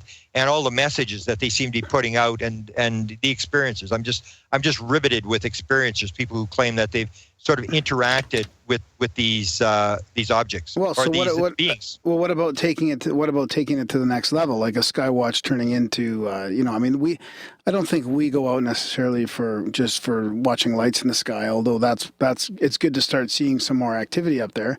But it's the chance that you're going to see some landing or have some encounter, or I mean, shit. Oh, yeah, go for a ride. I mean, if there's enough. Yeah, exactly. Yeah. Sure. Yeah, but that's the thing, is that in all the Skywatches I've been at, it's always just these lights in the sky. That's with the Shasta thing, because next year, like, it was in the middle of August, then it was like freezing cold. Next year it's September the 8th, and I'm going back just in case the thing lands in the bush, because they had 3 of these landings in the bush, 2012, 14, and 15. Right. And then there was this message, the most bizarre thing of the whole thing. So I'm going back September the 8th next year just to see if it lands in the bush again. I mean, that I'd be kind of interested in, even though I'm really, I'm sort of, I'd rather have the girl that dragged me there, because she's really big into this. I'd rather her go through. But, if I saw it, I mean, that would be the thing, sort of the highlight of my life, if I could actually see an alien, because I've never had any messages, like in terms of hearing anything. I've seen a lot of stuff in 75, 76, maybe 100 different objects.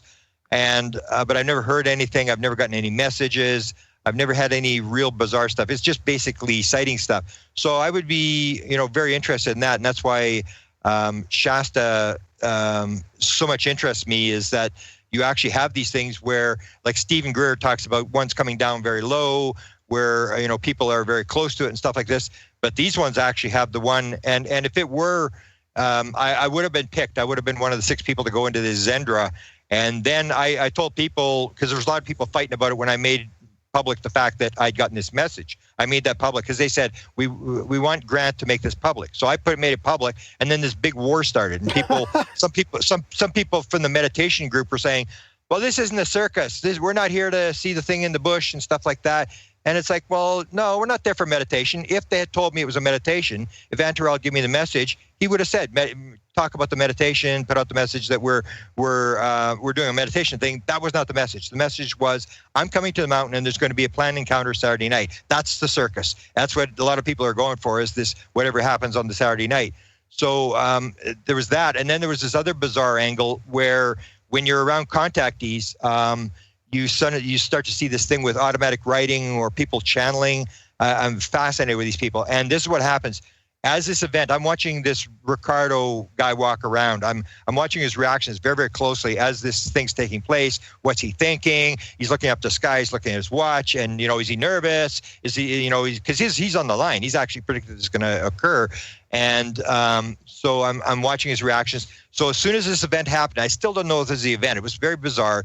And then he either says, I've got a message from Antarel, or let's see if there's a message from Antarel. And he's sitting 2 seats over from me. The girl that this Katerina, who would actually drag me to this thing, was sitting beside me, and and Ricardo was right beside her. Then the weird stuff started. He has this black, sort of like a diary. He opens this diary, and his wife's got a cell phone, and she puts the cell phone on the book, because it's pitch dark, and it's just pitch dark out there. And then suddenly his hand starts to write with his automatic writing. And the girl beside me said, no, he's channeling. I'm thinking, no, he's automatic writing. I mean, his hand was moving like a mile a minute. It's going across the page, and then next page, and turn the page, and he's writing away. And all of a sudden, the writing starts to go sideways on the page. And it's like, it's going up into the corner. And I said to her, can you see that? The writing's going sideways now. And then she says, oh, it's just the way he's holding the book. And I'm going, no, it's not. The writing's going sideways. And then it's going actually from the bottom of the page to the top of the page. And I'm going, why did I not have my camera? I didn't bring the camera. It was almost like low on power. And I didn't bring it to the event that night. And I would love to film that, because it went on for, 15 pages. He's quickly writing this stuff, and then he stops and he closes the book, and he sits there sort of in a meditative state, and all of a sudden, boom, the book's back open again, and he's writing away again.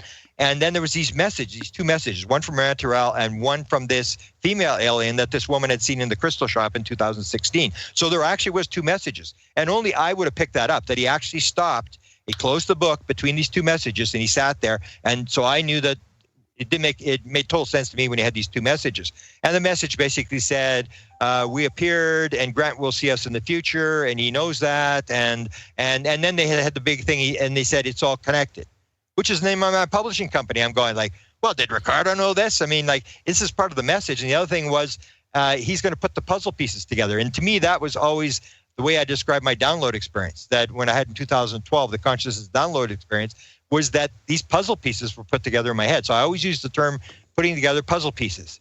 And it was just bizarre. And the other thing that was in this message that sort of rocked me was they used the word nodes. And the girl beside me, on the left side of me, she does this channeling thing. I'm actually talked her into putting her channeling messages in a book. I said, come on, let's just stick it in a book. Nobody buys it. Who cares? We can stick it in a book. We can do it very fast on how to self-publish this stuff. And she channeled this thing about nodes about 3 weeks before we went there. And so when the message said nodes, that we have these nodes around the world, I looked at her and did you hear what he said? Did you hear what he said? He said nodes. And it was just so weird. Either they had picked up all this stuff that we had been talking about, which I think is totally impossible, or, name my publishing company and stuff like that. Because these people are all Spanish. Most of them can't even speak English. And so it was a fascinating sort of event. But again, it was like, I was thinking to myself, like, is that the best you could do? A couple of flashes? Because the message sort of was like, the world's coming to an end and they've destroyed their planet and they've come to warn us we're on the same timeline and that we're going to do the same thing and stuff. And it's like, if the world's coming to an end, don't you think it get done a little more dramatic than these flashes in the sky? You could have landed in the bush or something. I'm there to tell your message, and I would have put the message out. So all I'm thinking about is like, oh man, I got to put out a stupid message about these flashes, and it's exactly what happened. One guy even sent me a warning. Has a big, huge Facebook site. Sent me a warning. Says, "Don't you dare say that this was alien. This was a satellite." And he's the one that said it was geocentric satellites. And here's this guy, like Joe Nobody, giving me a warning as to what I'm going to put in my report. It's just, people have such vested interest in what they think is going on. And the skeptics, they spend their whole day. It's like they got nothing better to do than read websites and talk about being skeptical and being as skeptical and cynical as they can. And it's like, it just sort of, that's another reason why I want to get out of the UFO community, because you have the conspiracy stuff, which sort of drives me nuts. It's sort of like this negative vibration that there's this evil government and this evil cabal and evil aliens and evil this and evil that. And we're all under watch. And I keep telling people, I've been in this 42 years. I've never been threatened, and I should be threatened. I went after the president. I confronted Dick Cheney on a radio talk show. I went after the head scientist for the CIA, and I've written about him in about 3 different books. And then the head one of the briefers for the CIA. If anybody should have been threatened, it should have been me. And I've had nothing. In fact, I've got the CIA guys basically actually wanting me to do stuff. Indirectly, he's putting messages to people that they sort of like what I'm doing. So, so I see this negative thing, and I figure like, I'd like to get into consciousness and do reality. What's reality? How does consciousness work? What's the real world like and stuff like that? And the messages, and get out of this the sort of constant battle with people who want to sort of argue every little thing or convince me that there is all this evil stuff. And I said to them, even if it came down to it, even if all these bad conspiracy things turn out to be right, what's it got to do with you and I? It's got nothing to do with it. Basically, you start your life. You come in, and if reincarnation is a fact, which I always say to people, this is the main thing you got to realize in the world, that if reincarnation is a fact, everything in the UFO field changes, absolutely everything, because then you came in on an agreement to do something, and then we got to look at, did we end up in the UFO field by accident, or did we agree to do this? Have we got some sort of thing that we're supposed to be doing? And that's the way I sort of look at it. Like we actually, I may have been on a soul contract to come in and do this kind of stuff, and that's why I chose to do that. So why I sort of fell off the edge of the earth. Whereas my friends who saw stuff in 1975, this went on with their life, and I couldn't get enough of it. And so, and I say, so you have this, maybe something you're supposed to do during your life. And when you die, you're not going to be able to say, well, I didn't do anything in my life, but, if they hadn't blown up the World Trade Center, and if they hadn't, covered up the UFO, and if my mother-in-law hadn't made me upset, and if the dog ate my homework, and they're going to call time out, because none of this stuff really has anything to do with you and I. Even if all this stuff is true, all you have to worry about is, what did I come to this world to do? And am I doing it? And that's, to me, is that's what I'm trying to figure out now is what is the mission? What is this whole thing? And what's my part in this, if I do have any part in this? Red? Wow. Where to start? Yeah, I've been reading about Sixto Paz and Misión Rama. Yeah. Ever since the 90s, in old esoteric Spanish magazines. I was under the impression that the entities they were in contact with were from Ganymede, one of the moons from Jupiter. Well, I'd have to check because I'm not an expert on Rama. I just sort of got dragged into this thing. I talked to Ricardo, and he said, "Oh yeah, I know of them, and but I'm not involved." I thought he said they were the same planet as well. I'd have to check, but that would be their base in this solar system. Sure. But I think they're talking about Alpha Centauri. Most of these people are talking about a planet in Alpha Centauri. I guess I'd have to check that and clarify where these beings. I just had the impression it was the same Apu planet. Mm-hmm. It's interesting because you read the origin story of Rama and Sixto and his brother. They were teenagers, and they decided to try to get in contact with aliens through automatic writing, right? And they put. Well, again, I'm not an expert. My understanding was that they saw the UFO first, and the automatic writing sort of came shortly after. But yeah, they did use automatic writing. Yeah, and that fascinates me because, in the story of parapsychology, automatic writing was first used not to contact aliens, but to contact spirits. Yeah, oh yeah. So I'm trying to I'm trying to see these correlations, how using these psychic instruments, it kind of like gets revamped to our modern age. We're now trying to contact ETs in craft instead of, the spirit of a gentleman that died in the 1700s or something. And the thing that has always worried me with channeling is, how do we know these entities are not tricking us? Well, okay. My thing is that I don't believe evil aliens. I don't believe. I believe, as the CIA, that one of the briefers for the president, the CIA briefer, his name is Jim Semivan. He's the guy that's running Tom DeLonge's operation. He sort of explained it the way I understand it: is you manifest what you think. Your perception determines your reality. So it's like a near-death experiences. The same sort of thing happens. You run into these evil near-death experiences, good near-death experiences, or in lucid dreams, and psychedelic researchers. I've done a lot of work on psychedelic research. So the way they would talk in lucid dreaming is that if you run into a evil alien, evil devil, evil whoever, they basically say what you do in a lucid dream is you turn around and you treat it with unconditional love and you give it a hug, and it will turn into a positive being and give you a message. And so I say that you're basically, and John Mack even brought this up in his second book, where he talked about, he hypothesized that the being that you see is determined by your beliefs. So if you have deep, dark forces inside yourself, you're going to see a reptilian. If you're troubled, you'll see a gray. If you are very sort of religious, you'll see an angelic type being, and that it's determined by that you manifest a lot of stuff. Same as in near-death experiences or psychedelics. In the psychedelic research, they know this at Johns Hopkins University. They do the psilocybin research with people, and they were 30% of all these things will go south, where you're going to get the negative experience, where you're going to have at least a couple of seconds of very negative stuff. And what they do is they have two people in the room, and when this thing happens, those people will take the person by the hand and they'll say, go towards this thing. Do not walk away from this thing. Go towards it. You asked for this, and it will leave, or it will turn into a positive being.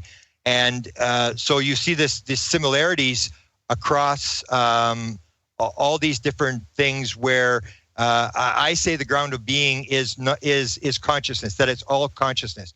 And so when channeling, I say everything's channeling. I'm channeling right now, and I can channel faster than anybody. And people will say, oh, no, you're just speaking. Well, the idea is either I'm channeling from a very sort of low level, sort of a conscious level, or there are neurons running in my head, putting words into sentences, and they're putting them in the right order. And at my rate, I can do like 3 a second, where they have to quickly put these words, and they got a little lady to check the grammar and stuff like this. And it all happens automatically. It's almost like channeling, where so I see that actual speech is channeling. You're pulling it from somewhere. It is not.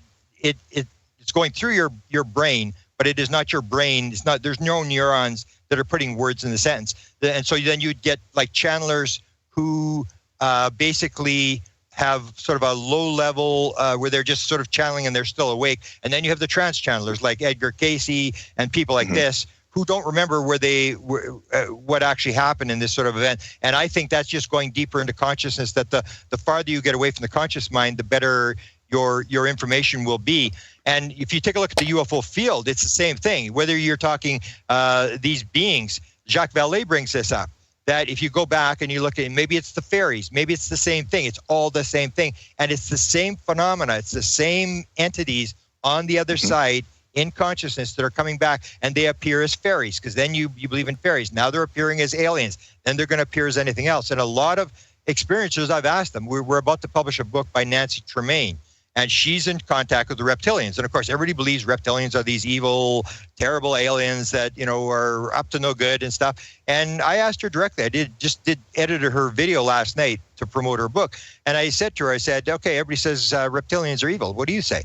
Absolutely. She said, absolutely not. And she actually asked him, are you an alien? And he said, no, I'm not an alien. And that's the whole thing. You can screen image. The same as when my father died. When my father played the skeptic all his life, and yet I think he was a believer, but he played the skeptic with me.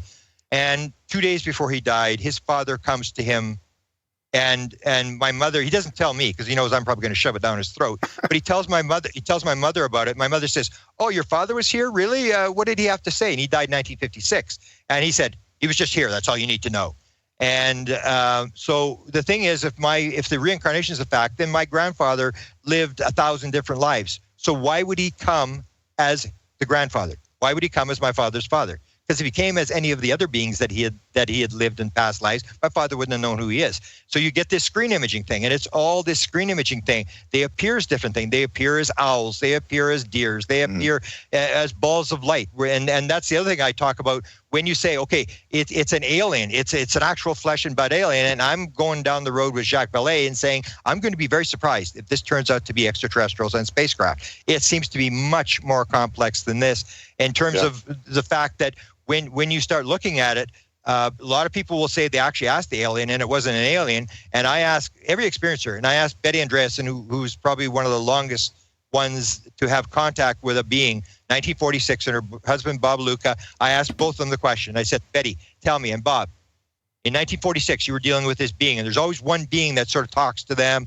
and the rest of the beings do the work, but the one talks to them.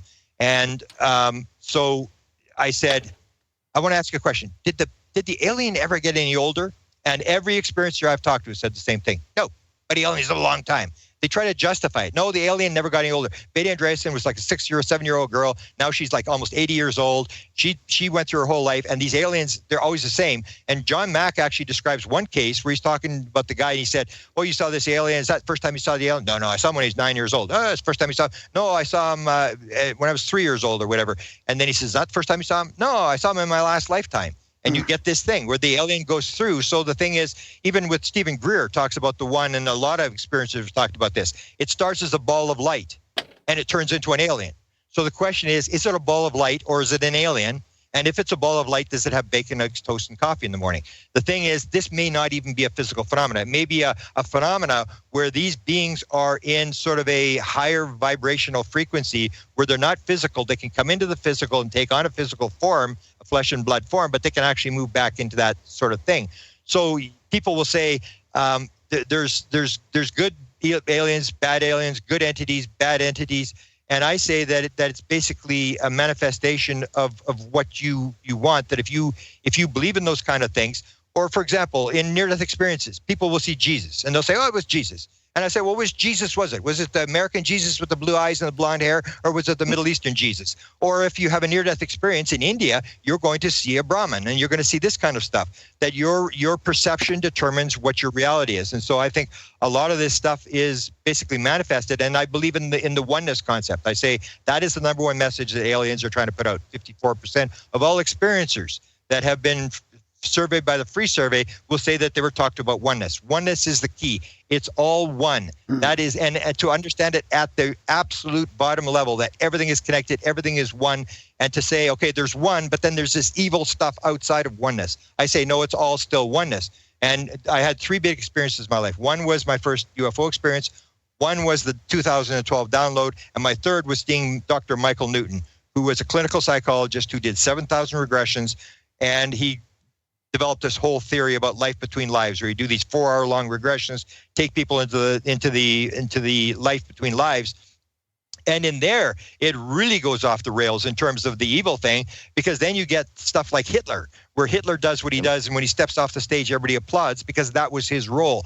It's this whole idea that everybody's playing a role, and that even when you get things that you think are evil, that these things are actually good things. These are things that are wakening you up. It's almost like, unless you have pain, you don't know you have a broken leg. Unless you have that everything plays a part. And because we want good, we say, well, we're the good guys and these are the bad guys. And so what I say is that separation is the cause of all that we call evil. That if you actually firmly believe that everything is one, everything's connected, which I think is the big message that they put out, the aliens are putting out, is the idea you cannot have an evil, you cannot have war, you cannot have stealing, you cannot have it. If you realize that everybody's part of you, all the good, the bad, everything is part of you.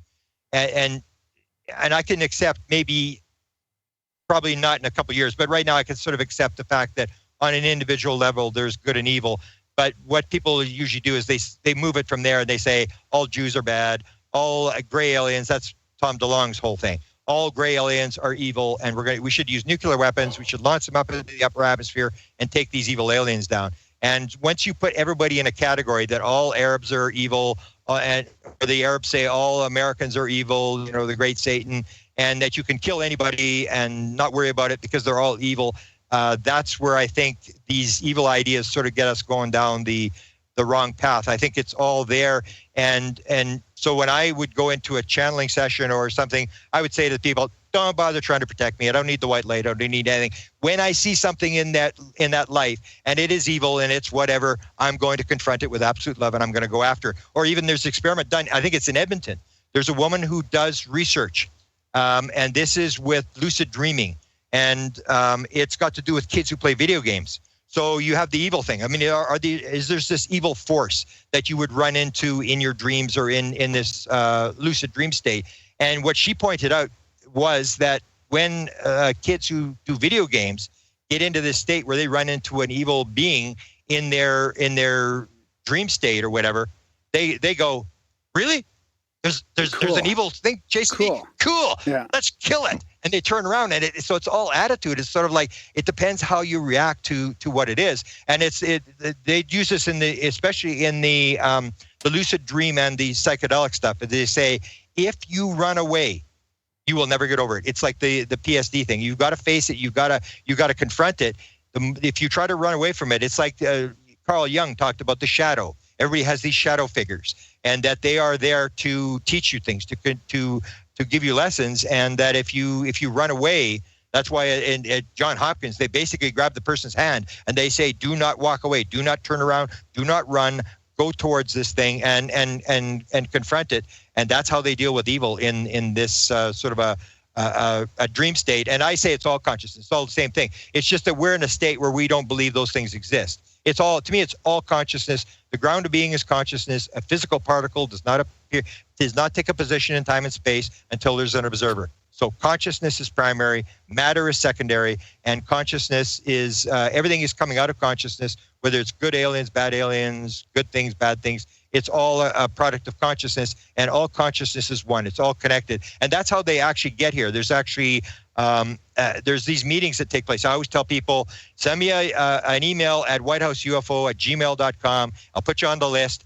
The head scientist for the CIA, well, we think he's the head scientist, or one of the key guys. He's the guy that probably briefed Donald Trump and the last 6 presidents. His wife holds a go-to meeting, and now they're talking about this portal thing, and they're talking about all this kind of stuff.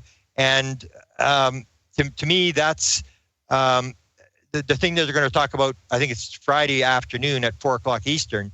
They're having a show. His wife suddenly wants to talk about, I'd like to talk about entanglement, particle entanglement. And I'm thinking, why would you ask us? Your husband is a PhD in physics. He run the parapsychology, the what they call the phenomenology desk at the CIA. The weird desk, yeah. The weird desk. And what people have to realize is that when the CIA calls it phenomenology, that is a hint as to what's going on. It is not UFOs. It's remote viewing, ghosts, parapsychology, telepathy. It's the whole ball of wax because it's all consciousness.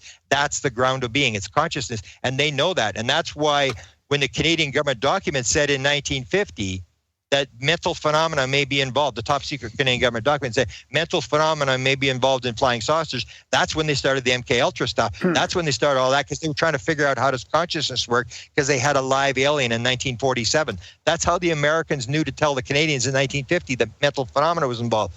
Nobody was talking to aliens in 1950. Adamski and Williamson would not come forward until a couple of days after the detonation of the hydrogen bomb. Betty and Barney Hill would not become public until the mid-'60s. Nobody said they were talking to aliens, in public at least.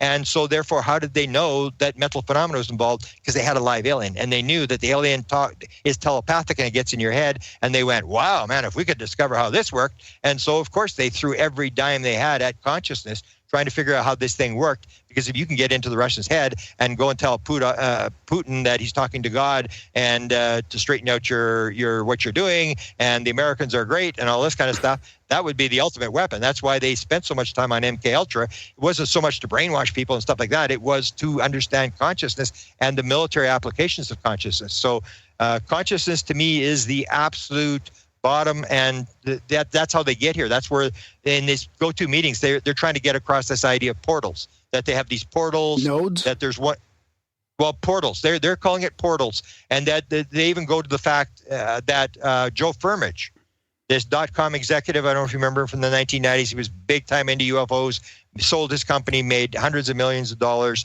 and was fascinated with UFOs. And he was the guy with the new MJ-12 documents by Ryan and Bob Wood. He gave them $250,000 to research these documents. And he's now back on the scene. He sort of lost a lot of his money, but he's back on the scene. Him and Bigelow's involved, I heard, and people like this, because this is technology. And what it is this portal technology. Yeah, but what was that message that you got through, though? You got that message through two people, your friend, and that message from Antarel about nodes. Isn't that what they meant?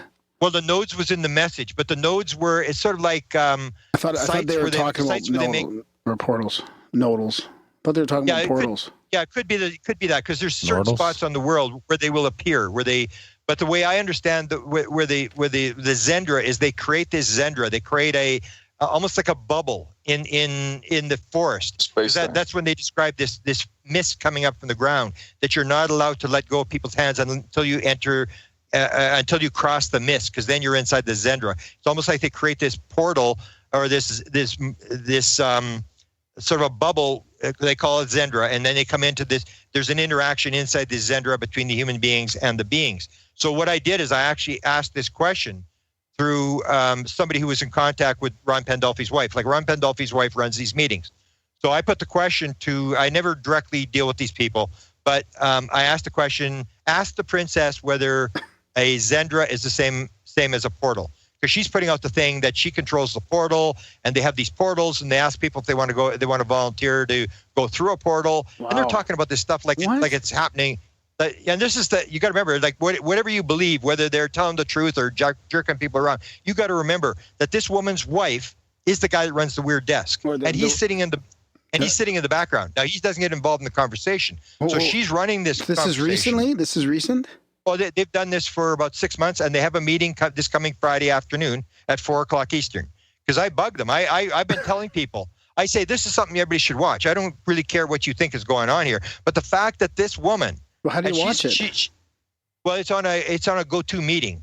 So if you send me an email, anybody wants to send me an email at whitehouseuFO@gmail.com, they usually release the link about 3 hours before, and it'll start at 4:00 Wow. Eastern time.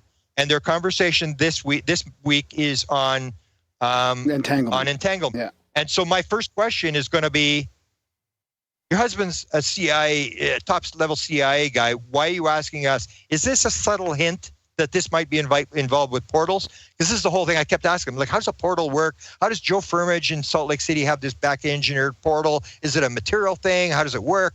And they sort of play around with this thing. They really don't tell you. They're sort of rhymes and riddles and stuff like this. But they're basically hinting. And now the new hint is entanglement.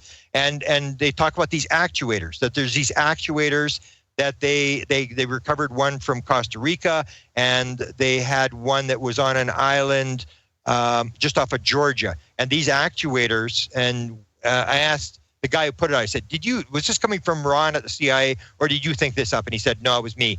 But I think it may have come from Ron. And that was the idea that the actuator, what it does, it creates a vibration. And it creates this vibration, which is the portal. A portal is just a different vibration where you can sort of move through this into this other world. And they even talk about it on that line. And you got to remember, this woman, her name is Aliha Pandolfi, is Ron Pandolfi's second wife. And she runs the Kashmir Foundation. So she's not like some slouch. She runs this big Kashmir Foundation that runs around the world saving endangered turtles and stuff like this. She's got a master's degree, and she claims that she came in a pod, and that she's from the other side of the portal, and that she's actually from the other side of the portal. Wow. And they're not mixing words about what's going on here. And the idea that she had come, and her father was some big guy, ambassador to the Pakistan or something from Kashmir. I can't remember how the story goes. But she comes at 5 years old to the White House, and Ron Pandolfi has just graduated, and he starts with the White House. And he's friends with Ronald Reagan. He's running the Weird Desk thing. That's when he starts. From 83, he's been running the CIA Weird Desk since 1983. Wow. And that's just when the portal is given control to Ronald Reagan. So there's all this backstory of all this weird stuff. And then the daughters, had a 6-year-old daughter. Her name is Kashmir, which is the place where this all started, this sort of thing with Kashmir. And she actually, at one broadcast, I said, let's have Kashmir close the show. And Kashmir comes on camera and she says, I just want to let you know, I'm only half an alien, but my mother's a full alien. And I'm going, holy shit, it's coming out of a 6-year-old kid's mouth. This is not something this kid dreamed up. She's listening to her parents.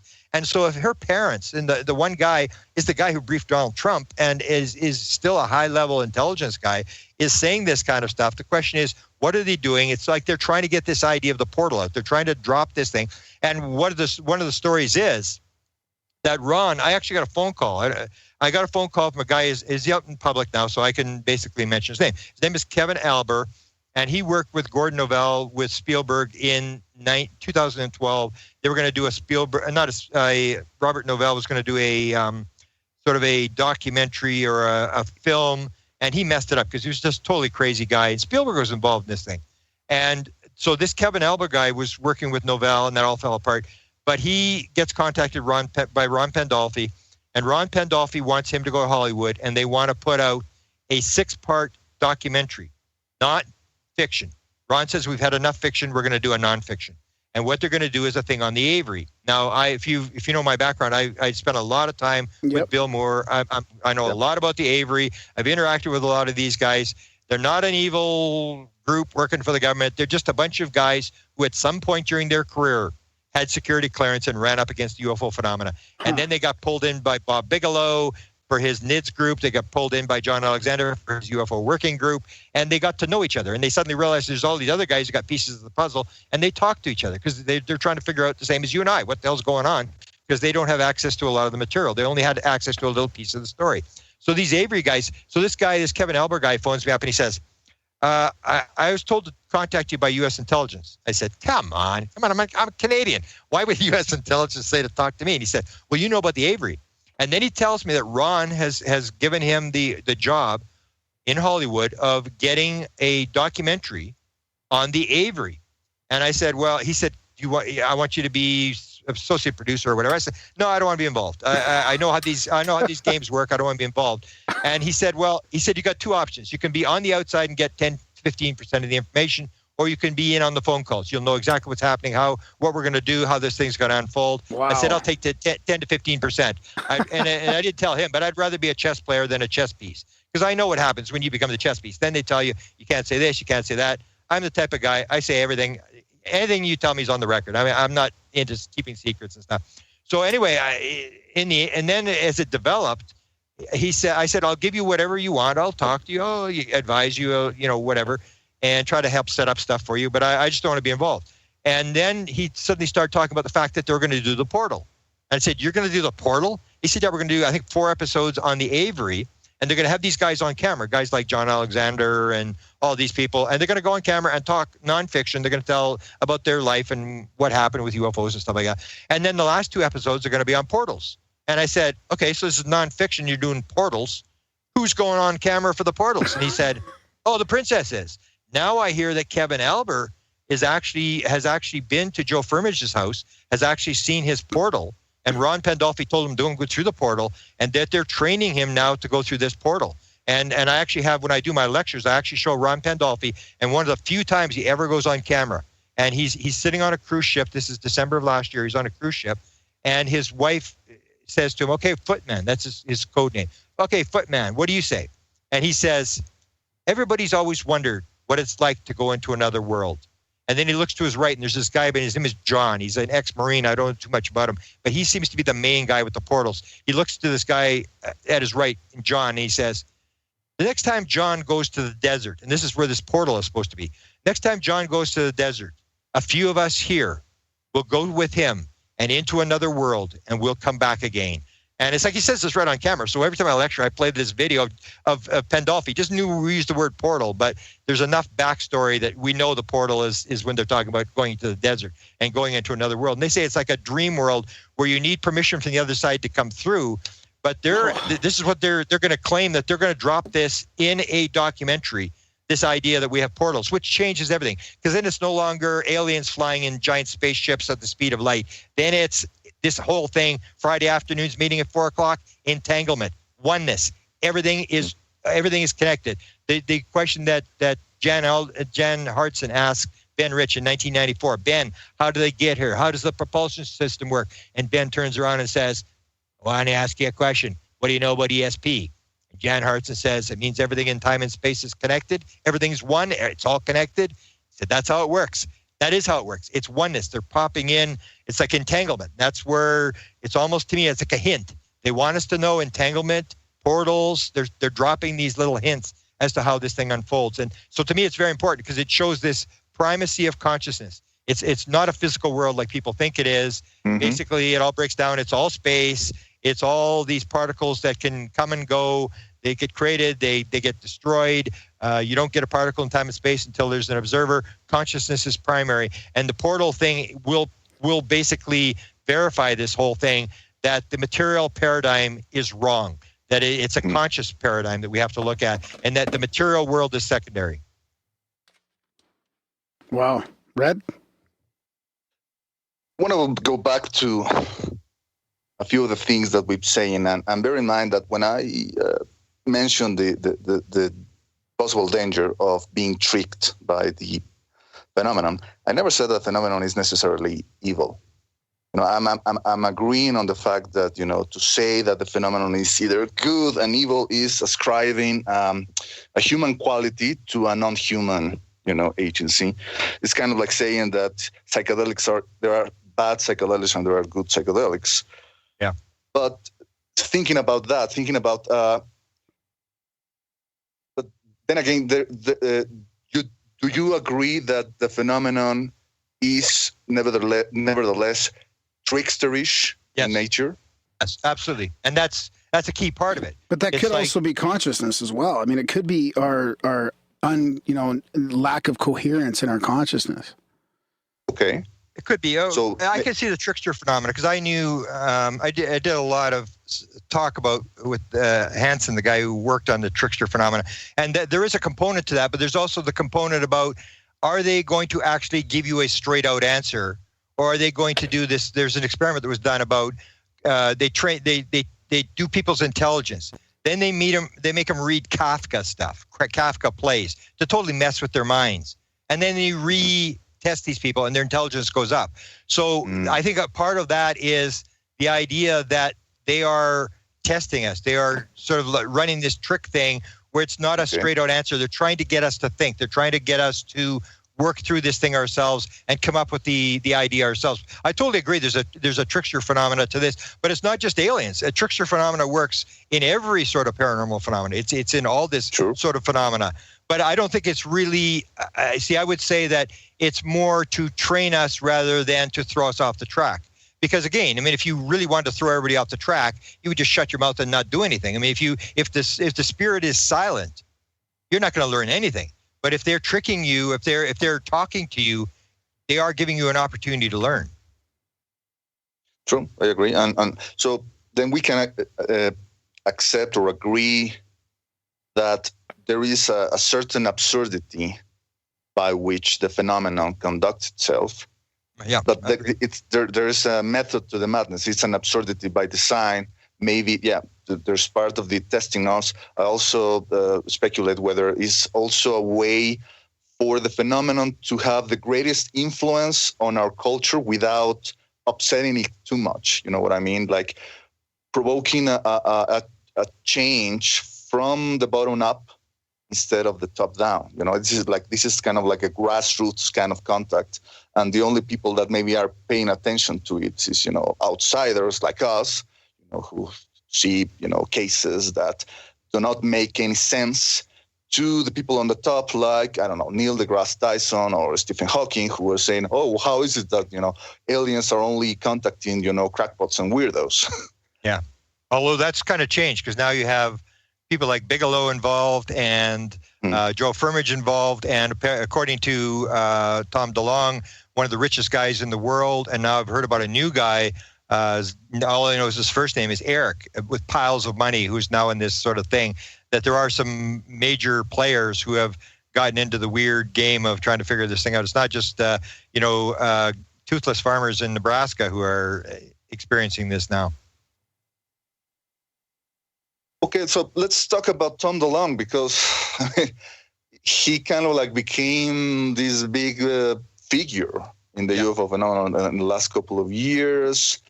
And it's kind of like it's very controversial. Now, there are some people who are really excited about what he's bringing to the table, and there are other people who see him and think that maybe it's kind of like replaying the whole thing that happened to Paul Benowitz back with the whole thing when Richard Doty and the whole thing with the Dulce-based mythology and the way that he seems to have been, deceived and duped and almost, literally driven to madness, by a Foci. So do you think there's a possibility that Tom DeLonge could be the second Paul Benowitz? Well, I have a different opinion on Paul Benowitz than other people do. And I was involved in that case. I knew Linda very well at the time, and I worked a lot with Bill Moore. And Paul Benowitz, everybody always leaves out the beginning of the story. What was Paul's original story?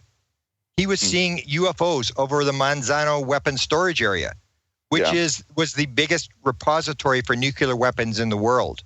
And it's like any other story. If you come across some sort of really classified material that they don't want you to get out into the public, and that's what I say. And one of the main things, that's with my Charlie Red Star book, I talk about the connection to nuclear weapons. They do not want that story out there. So if you try to make that connection and you try to do that, here you have this high-level scientist who's reporting UFOs every night over the nuclear weapons. They got to run them. I mean, and the difference between Tom DeLonge is dealing with intelligence people, and Richard Doty was a counterintelligence agent. That was his job, was to counterintelligence, to put in a phony story. So they ran Benowitz because they had to run Benowitz because he had this thing. The same as they ran Linda Howe in 1983. And they offered her the Holloman Air Force Base film. They offered her, and the first thing they said to her at Kirkland Air Force Base when she was there in 83, just after Paul Benowitz's operation was still going on, is the government was very upset with the documentary you did on cattle mutilations. Because if you look at cattle mutilations, what I say, I quote David Perkins, who claims to have the biggest sort of list of cattle mutilations. And David Perkins says that all cattle mutilations happen downwind and downstream from nuclear power activities. And that he says there's a 1997 study done by the National Cancer Institute that showed high rates of cancer, hotspots, downwind from above ground nuclear testing. And he said, when you take the map that the National Cancer Institute put out for hotspots and you take a look at the cattle mutilation, he said it's a complete match. So it's this sort of thing. So they ran Linda Howe because they didn't want her, because she was going to do HBO. She'd won the Emmy Award in Denver for doing the cattle mutilation thing. She was making this thing public. It was going viral, and they wanted to shut her down, and they killed the HBO thing. They just dragged it out, and she eventually killed the thing. The difference with Tom DeLonge is it's not a single guy who that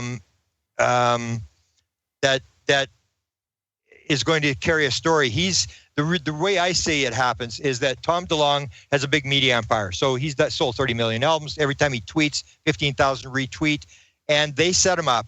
Even though he'll disagree with this, they set him up. He was supposed to give this speech. Lockheed Skunk has this party, this barbecue thing, and they want him to introduce the president. And he says, well, I'd like to talk to the president for 5 minutes. They know he's into UFOs already. So they're setting him up. They bring him in, and it's the same as Bill Moore. It's like Bill Moore had 24 sources. Stephen Greer's got 540 sources.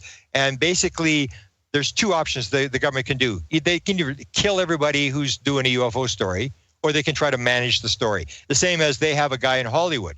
And like Chase Brandon. Chase Brandon was the liaison to Hollywood.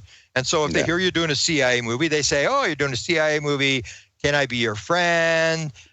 We'd like to help you out. We'll take you to Langley. We'll show you around. It'll give you an idea how agents actually work. And you manage the story. It's not like you're going to kill everybody that is doing a movie. You manage them. So that's what Tom DeLonge, the operation is. And they saw that he could carry a message. So I've got him when I wrote Managing Magic as one of the 5 messiahs. And then there's 14 people who are feeding the material in there. And these are usually CIA people. I name all these people, and they're feeding the material. And Tom DeLonge is only one of a number, but he's got 10 high-level sources. So the question is, if you really want to throw people off, why would you take 10 high-level sources and go to a guy who's got a lot of media influence? It's just going to throw gas on the fire. It doesn't make any sense to go in and to say that it's like I'm having an affair on my wife, and I'm having an affair with Sally. So what I'll do is I'll go and tell my wife I'm having an affair with Jane, and that'll really throw her off. I mean, the more you talk about it, the more everybody says maybe there's some truth to this. So Tom DeLonge is a major figure. He's got some influence, and these people got exposed in the WikiLeaks. That didn't stop anything, because when these 4 sources, including John Podesta, were exposed and having this meeting on January 25th, 2016, I had a source inside Tom DeLonge's camp, and I phoned him up right away and I said, "Is it over?" He said, "No, it's going faster than it ever was." It didn't slow anything down. The program was still running.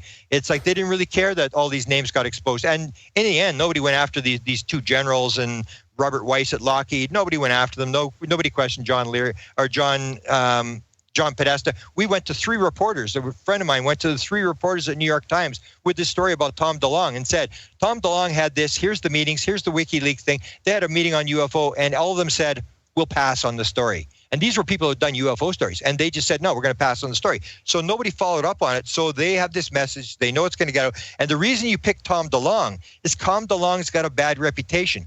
One of the things about messiahs is they have to, number one, have a huge ego, and they have to have some real bad background in them. And that the primary story that tells that is the story of Area 51. And George Knapp says my version of Area 51 is the best version that tells accurately what happened. What happened there is they took Robert Lazar, took him on the base, they showed him all this stuff, but he was only on there for a couple of hours. He only worked a couple of part-time shifts. He wasn't there for a long time. And the reason they used him was because he had this bad background, that they knew that when his background got exposed, that he didn't have the 2 master's degrees on his resume, the whole thing was going to blow up. And he was a weird guy. He had rocket engines. He was running a brothel in Las Vegas. Yeah, into prostitutes. And all this kind of stuff. That's what you want. So the original idea was that it was going to be sent to John Lear. So during the interviews, and I have this in one of my books, I wrote the fact that when there was, and George Knapp confirms this, there was 3 interviews done with Bob Lazar before he went on Area 51. In the second interview, the first question in the second interview was, what's your relationship with John Lear and what do you think about him?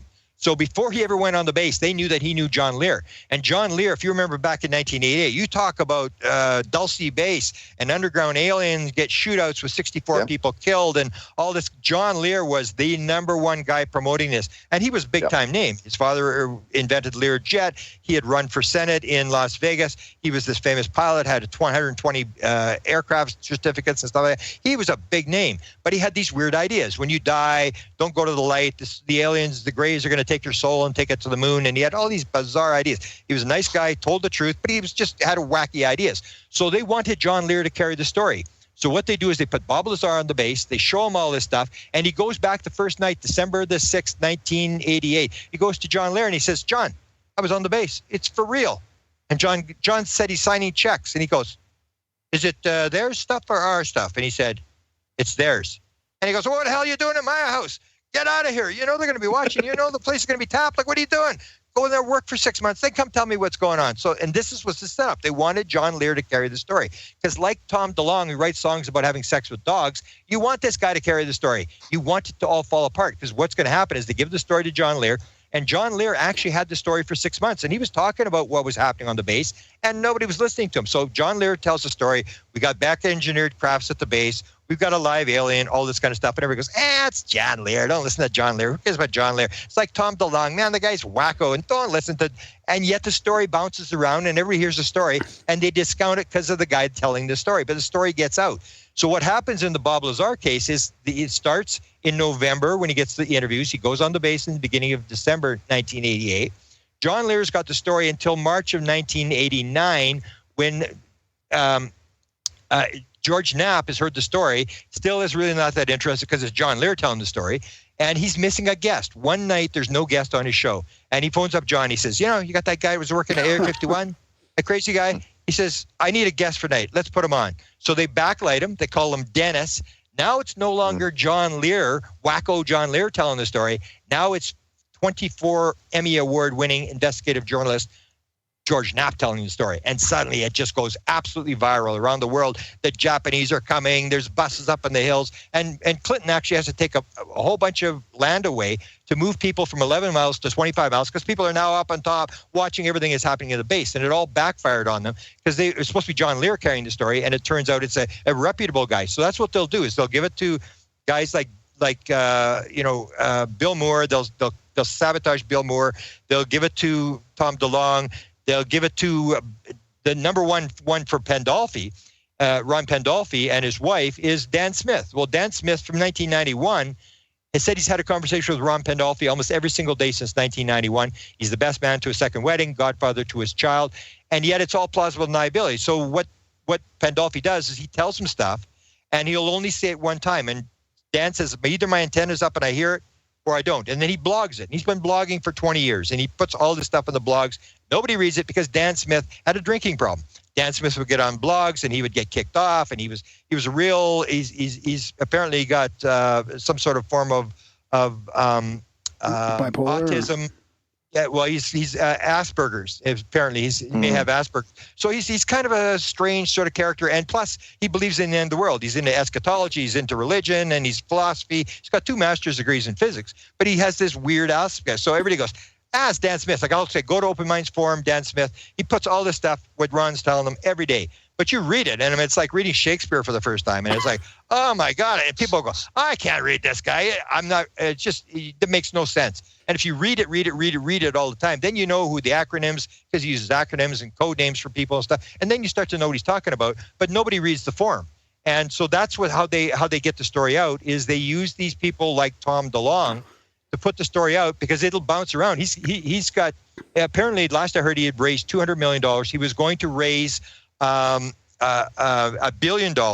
Jacques Vallée is involved in this whole thing. From what I'm told, there's going to be money, millions of dollars, and Jacques Vallée is going to data mine. What they're going to do is they're having 100+ shows. It will run for years. And it's going to be like a trilogy. They're going to have toys and all this kind of stuff. This is the original idea. And they were going to take all these big UFO stories, and Spielberg and J.J. Abrams were involved. They'd raised $200 million, and they're going to put all this stuff out through Tom DeLonge's To the Stars media empire. And Tom DeLonge can make this kind of stuff happen. He's very, very powerful in Hollywood. and he was going to make this sort of stuff happen, and that's what they wanted. But because it's Tom DeLonge, everybody says, Tom DeLonge is this crazy rock star. Don't listen to Tom DeLonge, and the story is going to float around. That's all they want to do. They want it's almost like the trickster thing. They want the story. Well, there's another political agenda as well. I feel like Podesta and Clinton were really not deeply interested in UFOs. They were only interested on the surface for some other reason. And now, since this whole election, you've got guys like Stephen Bassett and the Disclosure Movement and Tom DeLonge unreasonably angry about the what happened at the election. Like they're like viciously going after Trump, which seems a bit. I mean, sure, all of Hollywood's in there as well, but this seems weird in the UFO field. Like why they're so upset, as if there was some faint hope clause that Clinton and Podesta were actually going to make a difference in ufology. So is there some sort of deep state thing going on with the people that are, pulling this type of disinformation that you're talking about, and maybe another group that either does or does not agree with what they're doing? Well, there's going to be a division in the government as to whether to disclose or not. I have a different opinion. I wrote a book on the Clintons and their interest in UFOs. I firmly believe the Clintons are going to do something. I was told Clintons had sightings, and I have heard another one like this as well, that they were deeply interested in UFOs, and I think something would have done. John Podesta, the same thing. I mean, John Podesta was the most powerful Democrat in the country. He did not have to go around talking about UFOs. I mean, this was the most toxic issue of all times. If you remember back in 2008, Dennis Kucinich was asked one question in Philadelphia at a debate, and that was the end of his career. I mean, when he suddenly admitted that he'd seen a UFO and denied that he'd heard voices. So why would John Podesta? This is where I say you got to look at this in perspective. Is John Podesta is running a $1 billion campaign for president. Hillary is expected to win. He's going to be at the center of power again, as he was in the Clinton administration. And so you have this situation where this is the most toxic issue of all times. And then Lena Dunham does the interview with Hillary Clinton, and she doesn't bring up UFOs, and he does the famous tweet. And he said, "Good interview, Lena. Next time, ask her about the aliens." So if he's not interested in UFOs, if he wants to cover it up, why does he bring it up? I mean, this is the old thing. It's like when you're bringing it up, you're doing something different than covering up. So he says, ask her about the aliens, and you're running a $1 billion campaign. If suddenly Trump's campaign had picked up on this and had tried to run it, they could have played at like Hillary and these guys. They're totally crazy, and Podesta, they're wacko people who believe in aliens and stuff like that. And they didn't do it because I absolutely maintain. I argue with Steve about this. Steve didn't agree. I said absolutely put this in front of a focus group. John Podesta is the smartest. Whatever you want to say, he's the smartest guy. Steve Bassett didn't agree. Oh, he didn't agree. He had some other, I can't remember what his explanation was for why he put this tweet out. But to me, or no, that the fact there had been a focus group, I said, there's no way he would have put this, because this is like $1 billion. If suddenly her poll numbers went into the 20s, John Podesta would have gone down in history as the stupidest man that ever lived, because he brought up the UFO issue. He had to put it in front of a focus group and realize that it was not a viral issue anymore, that he could bring it up. So he brings it up. And then if you watch the WikiLeaks stuff, what happens is that she's waiting for the question. And nobody asks her. John Podesta actually says online, everybody in Washington read the tweet, ask her about the aliens. And the media doesn't pick up on it. Nobody does anything. And if you remember in the WikiLeaks emails, she's sitting there. She goes on the Kimmel show, November the 5th of 19. Yeah, but she had to study hard on that. I mean, it was like they made it kind of like, oh, well, she did okay. She even said aerial phenomena correctly or whatever. It just seemed so surface level in a way. I don't know. Okay, but she had practiced it. Why was she was expecting the question and she got angry because they didn't ask her. She didn't ask the question. So they're preparing for that. I'm showing you there's a background to this whole thing. This didn't happen randomly that Hillary suddenly started talking about. Hillary never talked about UFOs. Look it up. It's a fact. Okay. She never talked about UFOs. She only answered questions. What they were saying is ask her about UFOs. 3 people asked her, and she was totally open about the whole thing. She talked about everything. In fact, Steve Bassett says, well, she didn't talk about the Rockefeller Initiative. She absolutely talked about the Rockefeller Initiative. She talked about it in 2008. Rob Simone at a $1,000 a plate dinner asked her about the Rockefeller Initiative, and he said she didn't flinch. She didn't bypass the question. She directly said, yes, I was involved. I took the material to the president. Yes, didn't deny anything. In any of her statements, she didn't walk around. She didn't do the George Bush, I'm not going to say nothing thing. She basically was very open. She actually said, they may already be here, which was one of the most dramatic statements any politician's ever made. Everybody can say, yeah, there's ETs out in outer space. It's another thing to say they may actually be here. She was very open about the thing, and she's in a position, no matter what you want to say, because she was in a position that she said, when I get in, I'm going to look into this stuff. She's on the record, so she's going to have to answer for it when she gets in. Trump, on the other hand, didn't say anything. He doesn't have to answer for it. Nobody's going to ask him a UFO question. But And his uncle, right, went to he was in the FBI, and he picked up Tesla's papers after Tesla died.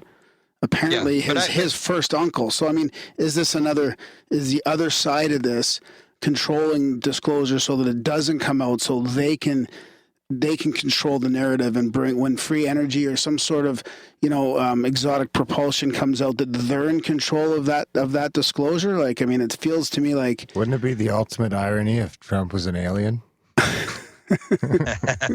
Well, again, we go back to the same thing. That's not how you cover it up. You don't cover it up by leaking stuff and telling people stuff. All you do is that's what I mean. Like, Trump hasn't leaked anything. There's been nothing about him, has there? So maybe he's playing the free energy card, that he's going to be the one to bring about this massive global change of free energy or some sort of exotic technology. I think they control it already. I mean, it's not free energy. Everything is free energy. Hydro is free. Solar is free. When you bring it out, it's not going to be free. It's going to be machines, and people are going to control it, and it's going to be taxed, and they're going to do whatever. There's no such thing as a free lunch. It's all the same energy. Well, you know what I mean. I meant like 0 point energy or whatever, something that's not fossil fuel based. Trump, I mean, this is the thing. You can go on these go-to meetings, and you can ask Ron sitting there. He may not answer the question. He's sitting off camera. And I mean, he's the guy to brief Trump. Diane Smith told me he was with Trump every single day. And the original way I've heard about this was that one of the Avery guys, his name is Robert Collins, who was the Condor in the Avery. He's a physicist. The Collins elite? Is he the one that believes in the demonology part of aliens? No, he was a physicist at Wright-Patterson Air Force Base. And he claims to be a contactee, but he was the Avery in the Condor in the Avery. But anyway, he on January the 6th of this year, or 7th, he posts on his Facebook site. He puts down, my good friend Ron Pandolfi, who got me an interview with the CIA, has said that Trump is open to disclosure and against disinformation. And I went, whoa, holy cow. Because I knew Ron Pandolfi. I've written about Ron Pandolfi for years. And so immediately I started asking everybody I knew who knew Ron Pandolfi, and I had a lot of people who had interacted with him. For example, Ron Pandolfi. This is something that I now bring up because when people get into the MJ-12, I say, explain this if you don't believe MJ-12 is for real. The MJ-12 document was released in 1987 at the MUFON conference in Washington, D.C. Within hours, Ron Pandolfi brought in Bruce Maccabee, the Navy physicist, into CIA headquarters to give a lecture to a standing room audience at lunchtime to talk about MJ-12 and about the CIA documents. So if you're going to leak it, why would you bring somebody into CIA? If this is disinformation, why would you bring somebody into CIA headquarters to make a lecture on the same thing that you're trying to throw people off? So good point. With the Trump thing, what happened was I eventually looked at everybody and like, Bruce Maccabee wouldn't talk to me about it. He just said no, didn't know anything or whatever. And then I went to Dan Smith, and he said, oh, yeah, I've been blogging about this for months. Give me a phone call. And he gives me his number, 443-3799 and whatever. And I phoned him up, and I said, what's the deal? And I said, did he brief Trump? And he said, yeah, he briefed Trump. And he told me the briefing was done with Ron Pandolfi, James Wosley, who was the CIA director for Clinton, and a guy by the name of Mike Pillsbury, who's an expert on China. I looked him up. And so he said there was all these briefings, and that Trump basically was not interested, but that he was willing to let the program. And that's how the briefings are done. They go into the briefing and the intelligence briefing, and they say, Mr. President, we're doing this. When you put your hand on the Bible at 12 noon, unless you stop us, we're going to still be doing this. And so they tell him, we're doing this thing. And he basically said, according to Ron Pandolfi, what he told Dan Smith, which is all plausible deniability, because Dan Smith says Ron Pandolfi will deny everything he said to me for 26 years because it's just word of mouth. That's how it works. He said that he said, I'm really not interested in this kind of stuff. I got other things to do, but let the program. This program was running before. I heard about this long before Trump got in, that there are 6 teams. There are multiple teams. And for some reason, they are running this thing. And Tom DeLonge is one of the operations. It's run by a CIA guy who briefed the president. His name is Jim Semivan. Ron Pandolfi's running this 6-part Hollywood thing. I'm sure Chase Brandon, because there's 6 shows this year that mysteriously have portals in them, like Twin Peaks and all these shows where suddenly these portals appear. And it's like, where's this coming from? It's got to be somebody like Chase Brandon, who still works in Hollywood, ex-CIA guy, liaison to this, that he's putting this stuff in, and they're dropping this stuff into these documentaries and stuff. And so they told me there's these multiple teams, and I may propose this as a question on Friday, but one of the things was I was basically told this basically started in about January, about the same time as the Tom DeLonge meeting, where John Podesta has this meeting with these high-level, the 2 generals and Lockheed Skunk Works, and they're talking about UFO disclosure. And John, if you remember, Tom DeLonge's thing was he phones up Podesta, and he says to Podesta, okay, I got this big plan. I'm going to do this disclosure thing. I'm going to, I've got these people, whatever. And then John, he said, sounded like John wasn't interested. John just says, okay, let me think about it. And he doesn't hear about him for 2 months, and he figures he's totally gone. And then John phones him up, and he says, okay, I'm ready to play. So the question is, what does John do for those 2 months? He checks it out. Who's talking to Tom DeLonge? What's the operation? And I will absolutely assure you, there is an operation to get this thing out. And what might have happened, and I'm just guessing, in November of 2015, if you remember back a couple of months ago, Trump's done it twice, where he talks about we're no longer giving financing to the rebels in Syria. And the media picks up on it, and they said, he's talked about a black operation. It's now declassified. As soon as the president talks about it, it suddenly becomes declassified. In November, right when this has started to happen, when all these teams started to appear, and I say in 42 years, I've never seen what's happened in the last 2 years. All these people, all these stories, all these rumors of all these things that are about to be dropped on the public. And it happens around that time in November 2015. Barack Obama is giving an interview to GQ magazine, and I think he may have declassified the UFO subject, because what happened was he's asked by the guy, okay, you're the president. Do you ever get the secrets? Do you ever ask for the secrets? And Barack goes into UFOs. He says, everybody always asks me about UFOs, aliens, and Roswell. I just want to let you know that top secret stuff isn't as exciting as you think it is. And so he basically talks about UFOs. And the question is, was that a green light? Because this is about when it all sort of started. This is when this is about the same time as the tweet when John Podesta says, ask her about the aliens. All these things seem to go in operation where the go-to meetings, they're not even hiding this thing. I tell people, watch this meeting. Whatever you think about this, you should watch these. This is the wife of the top guy having these meetings, talking about portals, talking about entanglement, all this kind of stuff. Whatever you think, sit there. Sometimes you got to go through a lot of garbage to get to them for 5 minutes talking about portals. But the thing is, you got to watch this sort of stuff. And the question is, why are they doing all this kind of stuff? Why? And the meeting on Friday is completely in the open. And I tell people, and they say, oh, I'm interested in disclosure. I want to get to the bottom of this thing. And then every time, nobody shows up. It's like I got a list of over 100 people that say, oh, I'd like to go to these meetings and stuff. You can ask any question you want. You can confront them. You can do whatever you want. And the question is, nobody shows up. Most times there's only 14 people because I got such a huge list. And now I think they're at their limit. They only have to allow 25 people into the meeting based upon their go-to meeting plan or whatever. So you get these people on there, and most people just sit there and watch. Nobody confronts them. Nobody asks questions or whatever. And I've found that they're fairly open. I've got a bunch of people that I got very interested in the thing. One of the producers from Gaia, somebody who wrote for Psychology Today, pretty notorious person, and they've all got interested, and they made contacts, and the Pandolfis are talking to these people. So it's like, why, if you're covering this up, why are you talking to all these people? Why are you open? I could actually go to Ron. I could phone him up. He'd talk to me. No problem. What time is that? What time is that again? 4:00 Eastern on Friday. 4:00 Eastern. Fuck. But what we're going to put on, I'm starting to put my stuff on White House UFO YouTube. I'm putting short segments. I've realized that everybody's got a short attention span. So I'm putting all these 10-minute things up on. I have a question like what's the story of Area 51? And then for 10 minutes, I'll talk about Area 51. And what we do is we post those meetings. So sometimes they don't tape them, but I tape them because I think people should see them. And a lot of people say, you got to edit this thing down. This is terrible to watch through this. Because again, it's like Dan Smith. And Dan Smith will start talking about philosophy and all this sort of stuff. And he runs, I call him the puppet. And he actually, in his last post, he sort of got a little upset because I call him the puppet. But he is. It's like you have the puppet master, who's Ron Pandolfi. Well, you have the president tells Ron Pandolfi what to do. Ron Pandolfi's the puppet master. His wife is the assistant puppet master. Dan Smith is a puppet, and I'm a puppet too. And so when Dan Smith starts talking, it's like, somebody get past the puppet, get past Dan and talk to the princess, because she's the one that knows what's going on. Dan, in terms of portals, he's never been through a portal. He's never seen a portal. He knows no more about portals than I do. But the princess knows everything about portals, and so does Ron Pandolfi. And the thing is to get them, but they're gradually leaking this. And that's why I said when this entanglement thing came up, I go, yeah, I mean, is this a hint or is this a hint? Because I've always said that's entanglement. I've said the oneness concept, that's how they get here. They're moving through these portals. Everything in space is time.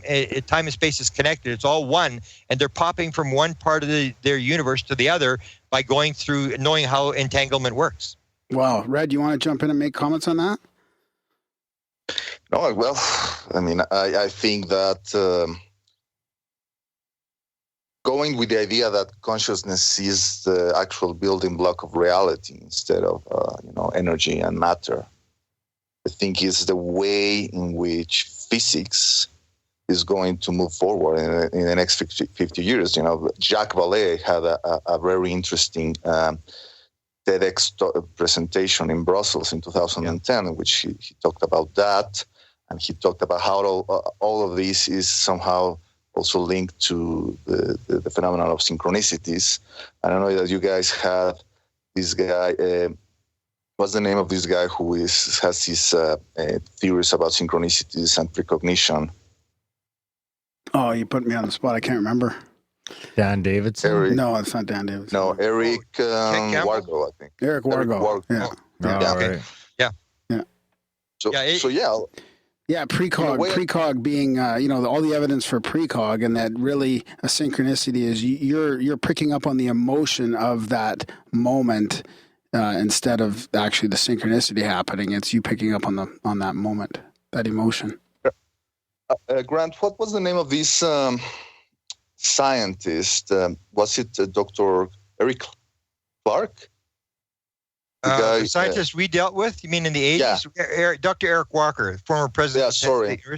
Yeah. And he asked us as well. Like, we were asking him about MJ12, because what happened was the same as this. I have a bunch of people who are dealing with the Pandolfis, and I don't really deal with the Pandolfis, same as I didn't deal with Eric Walker. I just interested people and said, you should watch this Dr. Eric Walker. I think he's very important. And a lot of people started to try to do interviews with him, and we just gathered all the material. But at one point, whereas the guy from Great Britain was talking to him and said, what about MJ12? Is it still just 12 groups, 12 guys, and is it still all Americans? And he said, let me ask you a question.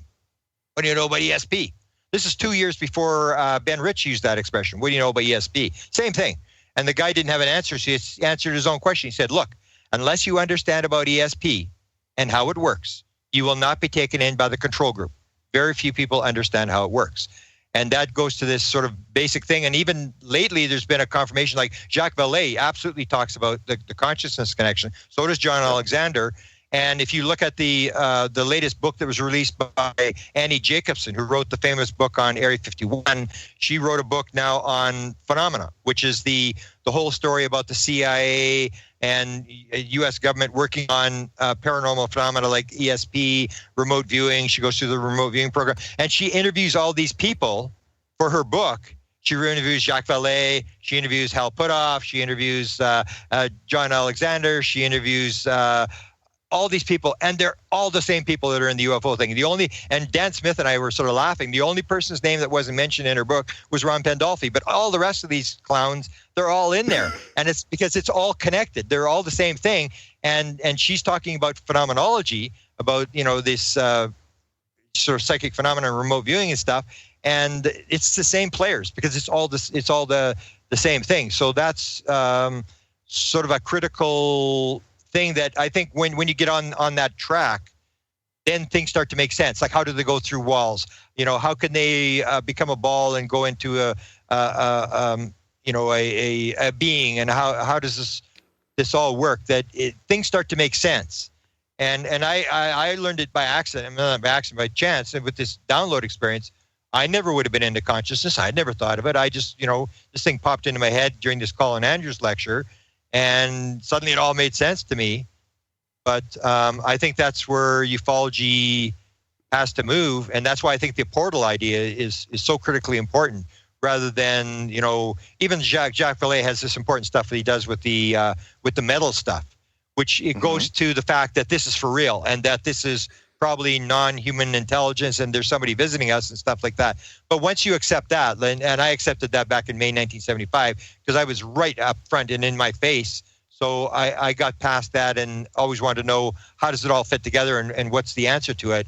And it all comes down to the thing that it's got to do with reality. How does the world work, and how, is it all connected? Is it all one? Is it all space? Even the idea, just a simple thing of space, that people assume it's a physical world. You basically sort of go based upon what you see, and they think everything's physical, and then you realize that it's like 10 to the 52nd all space compared to matter.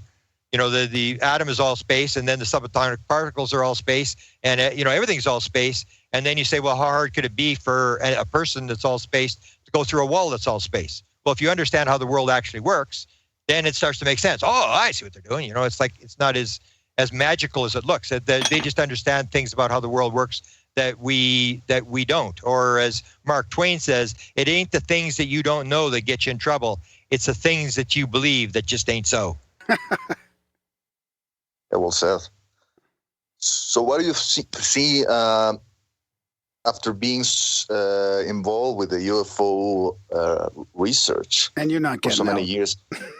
It's like, this is like The Godfather. You only if you get the keys of death from a grave. Yeah. To get out. Yeah. So what do you see in the future? Maybe in 5 or 10 years, and let's forget for a moment the whole thing about waiting for disclosure, because for me, I have to admit it's kind of an annoying topic. It's like waiting for the second coming of Christ. Yeah, I agree. What do you see in the field? Do you see moving forward? Do you see people who are still embedded in the nuts and bolts side of the argument starting to come around and starting to embrace these quote-unquote wacky ideas about consciousness and information and entanglement and whatnot? Yeah, that's the way I see it going. In fact, I think there's some good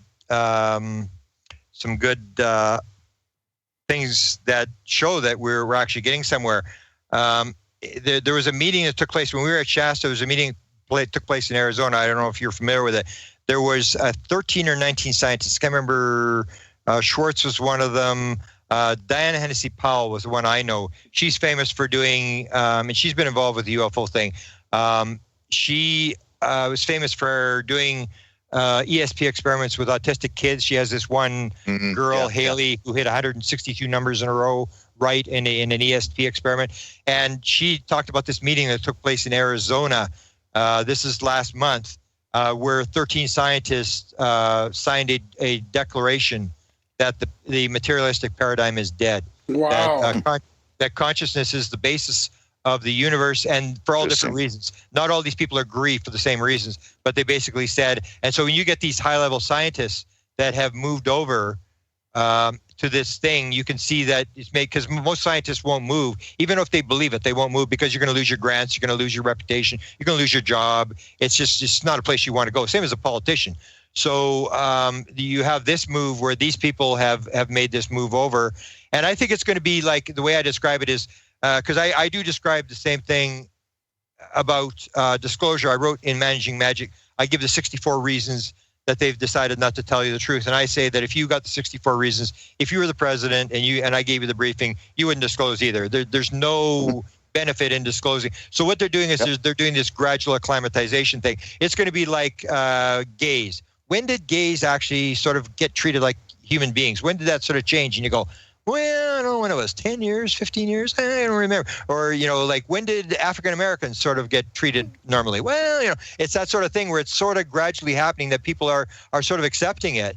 where and that's what when I was talking, I was giving this theory that the government is gradually acclimatizing us to this whole fact. Because you look back, they've been doing this since day one. I tell the story in Managing Magic. I said, if you think they're covering this up, you got to realize that Kenneth Arnold, the very first guy that had the sighting, he was like more famous than Eisenhower because of this sighting, and he was around the world and stuff. The 4th Air Force came in and gave him photographs and tried to assure him that these were legitimate photographs.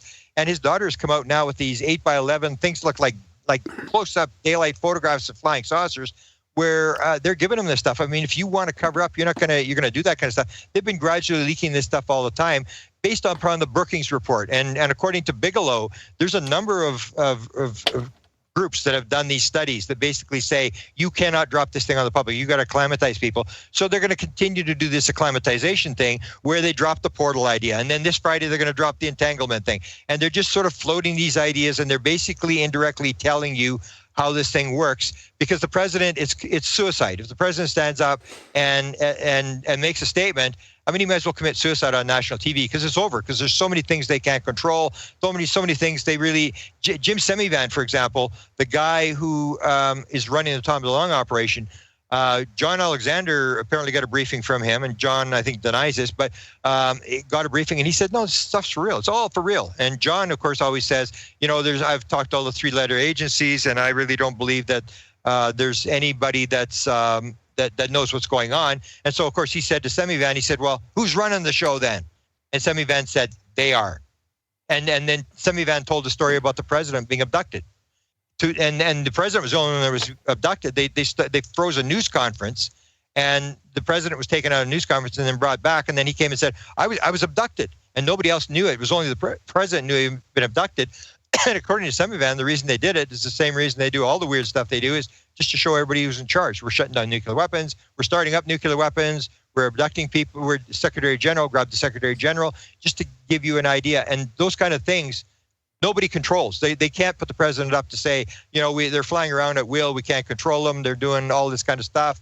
And so I agree that there's never going to be disclosure, but there definitely is this gradual thing where I have never seen so much stuff being dropped. I mean, even the fact that these high-level guys, our names are exposed and nobody goes after them. Same as Chase Brandon. Chase Brandon comes out in 2012.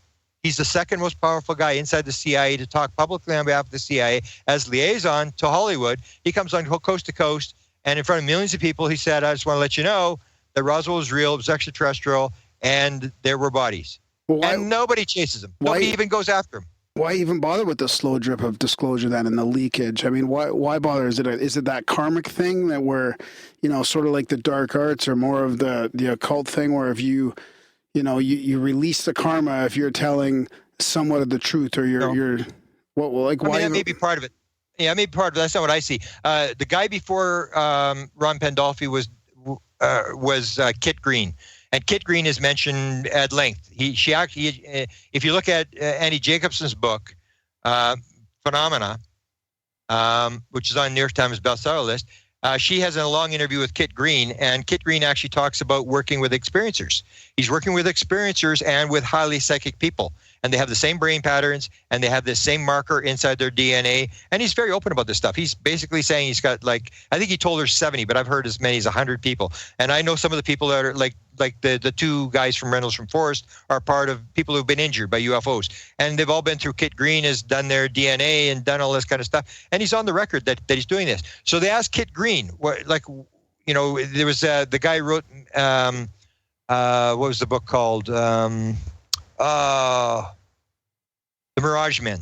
And he had the whole idea that it was all disinformation. The whole thing's just disinformation. And he's interviewing Pilkington. And he gives the interview to Kit Green. And this is the interview where he says the hair starts to stand up on the back of his neck. He starts to sweat. He can't believe what Kit Green's saying. And Kit Green's talking about Serpo. And Kit Green says, no, don't throw it out. I mean, it's just there's classified material in there. And then Kit Green says, and this is the key, what would you do if you were in charge? I mean, it's fine to sit on the outside and say, oh, they should do this, they should do that, I do this. But if you're on the inside, it's completely different because suddenly it's you that's going to go down if this thing all goes south. You're the guy that's going to be, hanging from the gallows. And so he says, what would you do if you had to deal with this story? Well, what you do is you put all these memes out and you say, oh, there's reptilians and they're eating our kids and this is going on and that's going on. You put all these crazy memes out. And then when the story breaks, it's just the core story. And the core story was formed by Kit Green, Jacques Vallée, and Hal Puthoff in 1987 in a Denny's restaurant. And this is the idea that, yes, there are beings that are here. There's been a crash, and we're not doing very, very much with back engineering the craft. That's the core story. So Kit Green says, oh, it just turns out to be the core story. And everybody goes, what? You mean they're not eating our kids? And then you go, no, they're not eating our kids. And they go, well, what's the big deal then? It's this acclimatization thing. It's like the gay thing. It's like the African-American thing. You sort of get everybody, because when the consciousness gets to a certain level, everybody's going to make the right decision. Everybody's thinking about it. And all the aliens are trying to do, because the aliens are doing gradual disclosure too. The aliens wanted us to know what was going on. They'd land on the White House lawn and tell us. They're not. They're doing the drip, drip, drip, the little breadcrumbs, little piece here, little piece there. Nothing makes sense. They're making you think through this thing. And both of them are doing the same thing, is this gradual acclimatization. You don't want people back in 1947 not knowing everything. You're getting to the point now where most people will say, yeah, there's extraterrestrial life. We can see planets. Yeah, I mean, it's probably true, but, well, whatever, And it's moving to that point where it's not. I remember 75. I mean, it was like just all there was sightings. And there was no abductions, there was no crashes, there was none of this stuff. All that stuff is basically, in a large part, been leaked by the government to us. And they're basically setting up the story of what this is about and protecting the classified material. Because in the end, when it comes to government is in separation. They don't believe in oneness. They believe in separation. The Venezuelans are bad. We're going to destroy them. We're going to destroy North Koreans and the Iranians, and the Chinese are bad and the Russians are bad. And it's me versus you, good versus bad. And so the government wants this thing where we're going to use the technology, because there's all these bad guys. We're the light on the hill. We're God's gift to the world. We're going to bring everybody freedom and democracy and, McDonald's and Jesus. And we're going to do all this kind of stuff. And we have to have that technology. We can't give it to Al-Qaeda. We can't give it to ISIS. We can't give it to the Chinese. We have to have the technology, and it has to be used for weapons, because that's the way a lot of our technology, GPS, all this kind of stuff has come through military technology. And that's the process they've got. So they keep it classified, and eventually that material will filter into the public, the technology. But first of all, we're going to use it to kill people with. So how much time do you think we got then? I mean, like Red's question of the future of this and putting disclosure aside, which, so what? Yeah. 2 years, like, so there's all these people like our groups and like the ones you were in there that are going out and making some sort of contact ourselves. Like, to me, that's growing at an exponential rate. Oh, yeah. So what are we talking? 2 years, 5 years, 10 years? What do you think before? Well, it depends which group you're talking about. You're still going to have the group that's simply not going to believe it at any cost. Yeah. And that's the idea behind the gradual disclosure. And I've heard this from the government, and I've also heard this about the aliens, is that you always want to allow the skeptics to walk away. It's not where you're going to confront everybody, where worldviews start to shatter and people suddenly realize. Scientists are going to be the worst affected, because scientists are suddenly going to realize that almost everything they believe is wrong. The materialistic paradigm that runs the world is wrong. It's academia. And that's really, so that's the thing, is you don't want to. You want people to walk away. So it's this gradual thing. So there's certain groups, like there's our groups, which are basically there already, who understand that this is for real and it's just a matter of time. But you're going to have groups that don't really believe, where even Danny Sheehan tells the story where the one guy said, even if it was true, I wouldn't believe it. I mean, people who are, their vested interest, where, like Max Planck said, science advances one funeral at a time. So whether it's disclosure, whether it's science, it's going to move very slowly, where it's just going to gradually, I think it's going to be like gay marriage or African-American rights and stuff like that, where it's just sort of going to happen. And people are, but the key thing of a disclosure by the aliens, where they actually show the craft and stuff, I can't see that. I do know this portal thing, if it is what they describe, is really going to change things. Because if they do show Joe Furmich's portal, and they do show this operation of a portal, I think there's going to be some shakeup. I mean, people are going to be, because this is not a guy on the street. This is Joe Furmich, who's a big-time guy, who's got a lot of money, who's well-known in America. That, I think, is going to shake it, in terms of realizing that wow. I mean, this materialistic paradigm may be wrong. These people may be right. I don't know what they're going to do. They say 2 episodes. So that can't just be a little talk about portals. It's got to be a little more complex. And yet NASA's talking about portals. NASA's actually admitted that there are portals. And they have it in sort of a more scientific term of these things occur just for a couple seconds or whatever. But this is, and that's the problem with the government is what do you do if you're the government? You give the president the option. You can either let us run this gradual thing for another 5 years, or roll the dice and hope the stock market doesn't melt down and that people don't panic. Because as I say, when it actually becomes reality that you don't need oil, I mean, you don't need anybody to panic. All you need is someone to say, man, if I short the stock market, I'm going to make a killing. And you're going to get a bunch of computers shorting the stock market, and then you're going to get people with stop losses, and they're going to hit their 10%, and they're going to start selling. And what do you do? How do you turn it around? Because at 9/11, they shut the stock market, and you could turn it around by saying, okay, somebody stands up on a plane, tries to hijack, well, shoot them. But there's nothing to turn this around. Once it's out, it's out. Once you spilt the milk, I maintain, and that's why I sort of agree that the gradual thing is the way to go. And the longer you drag it out, the less problems you're going to have. Red? I see no disclosure of any sort of. You asked me for a date, so one X conference, Steve Bassett asked me, when do you think it's going to be disclosure across the panel of speakers, and it went for 6 months, a year, and I said 2042, and Steve was not happy. that I would say this in front of the whole audience. Gradual disclosure is big time. I can absolutely assure you. This drip, I have never in my life seen anything like it. In terms of the fact they're doing this right in the open. And just nobody's paying, like Chase Brandon, nobody's following up on these generals. It happens, and they're doing it right in the open, and they're not even scared to talk about it. They're right out in the open. They're not even hiding it anymore. Yeah, I think I agree. I mean, in an essay I wrote, I said that to me it's easier to envision the death of the nation state as we currently know it, than to see those nation states admit to the existence of a phenomenon that has escaped their control for all those years. The nation states are 300 years old. The phenomenon has been entangled to us for forever, thousands or maybe tens of thousands of years. So this is a long run game. And the other thing I mentioned actually Trump just confirmed it yesterday. I'm doing these little 10-minute things. The one I wanted to do is I've done an article on it. Are aliens commies? And I say, yeah, basically they are. And because if you take a look at yesterday, he makes the big speech at the UN, and he said he puts down socialism. Socialism has ruined all these countries and all this kind of stuff. And in terms of the countries he picked, they were very devastated. Same as if you take the real capitalist countries like, Somalia, where they have no rules, no regulations, no government, nothing. I mean, you can take that, but he basically says that this is horrible. So the question is, I mean, if you look at aliens, it's basically a hive. It's basically you put into the system what you can contribute, and you take out only what you need. That's called socialism. That's the whole idea of like a kibbutz in Israel, or like a colony like we have here in Canada with the Mennonites, where nobody really controls anything. If you look at aliens, there's really nothing physical. I mean, people talk about them stealing gold and stuff. I say, have you ever seen any experience you talk about aliens with jewelry? They have no jewelry. They have no designer clothes. No designer clothes, no leather furniture on the couch, on nothing. There's nothing. They don't seem to sleep. They don't seem to eat. There really seems to be nothing physical about them. And it's all about this thing about just everybody's doing a job. And so you can imagine Donald Trump, if suddenly it's announced that this is for real, and these guys want us all to be one. The Americans aren't any better than anybody else. We're all just one. We're all the same thing.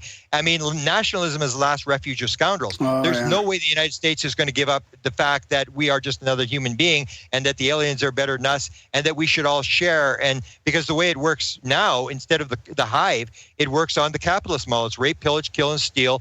It's like you take out as much out of the system as you can, and you get a lawyer and an accountant, and you put in as few as dollars into taxes back into the system as you can. It's exactly the opposite of what the alien model is. So if this alien model does become accepted, that this is for real and this is how their system works, I mean, you think that he hates Mexicans. You can imagine what he's going to say about aliens when it becomes public, what kind of political system they seem to have. And there's no doubt that seems to be the system they have, that it's this hive mentality thing where everybody's working for the one. Yeah, something to think about, how maybe they're waiting for us, to totally obliterate all these institutions that prevents us to work as one people, Yeah. I'm not only talking about institutions like churches and banks and governments and whatnot, maybe even something like, the nuclear family. Yeah. And then for strangely, I mean, the Trump has gone exactly the opposite. I mean, he's basically breaking down all this stuff. Like before, you would have thought, well, we're sort of getting there. It's sort of like we're going to, stop the war. We'll trade instead of fight and stuff like that. And it's just bizarre how it's completely gone the other way. And yet when you look at it through this good evil thing, the idea is that maybe Trump was manifested, that we manifested Trump. We sort of brought him into our reality because everybody was going to sleep, and he's here to wake us up, that we're running out of time. And then you get these, 3, 5 level hurricanes coming through and stuff like that. And you start to look at it and say, well, maybe all this stuff is maybe for the good, that it's getting out there, because it was kind of surprised me that he would be so unravel all the stuff that seems to be part of, even in the UFO field. People talk about that. People always think that, you go to a UFO meeting and people are talking, showing UFO photographs and talking, and it's always this discussion that we have, like, how does the world work? What's reality? Is there a God?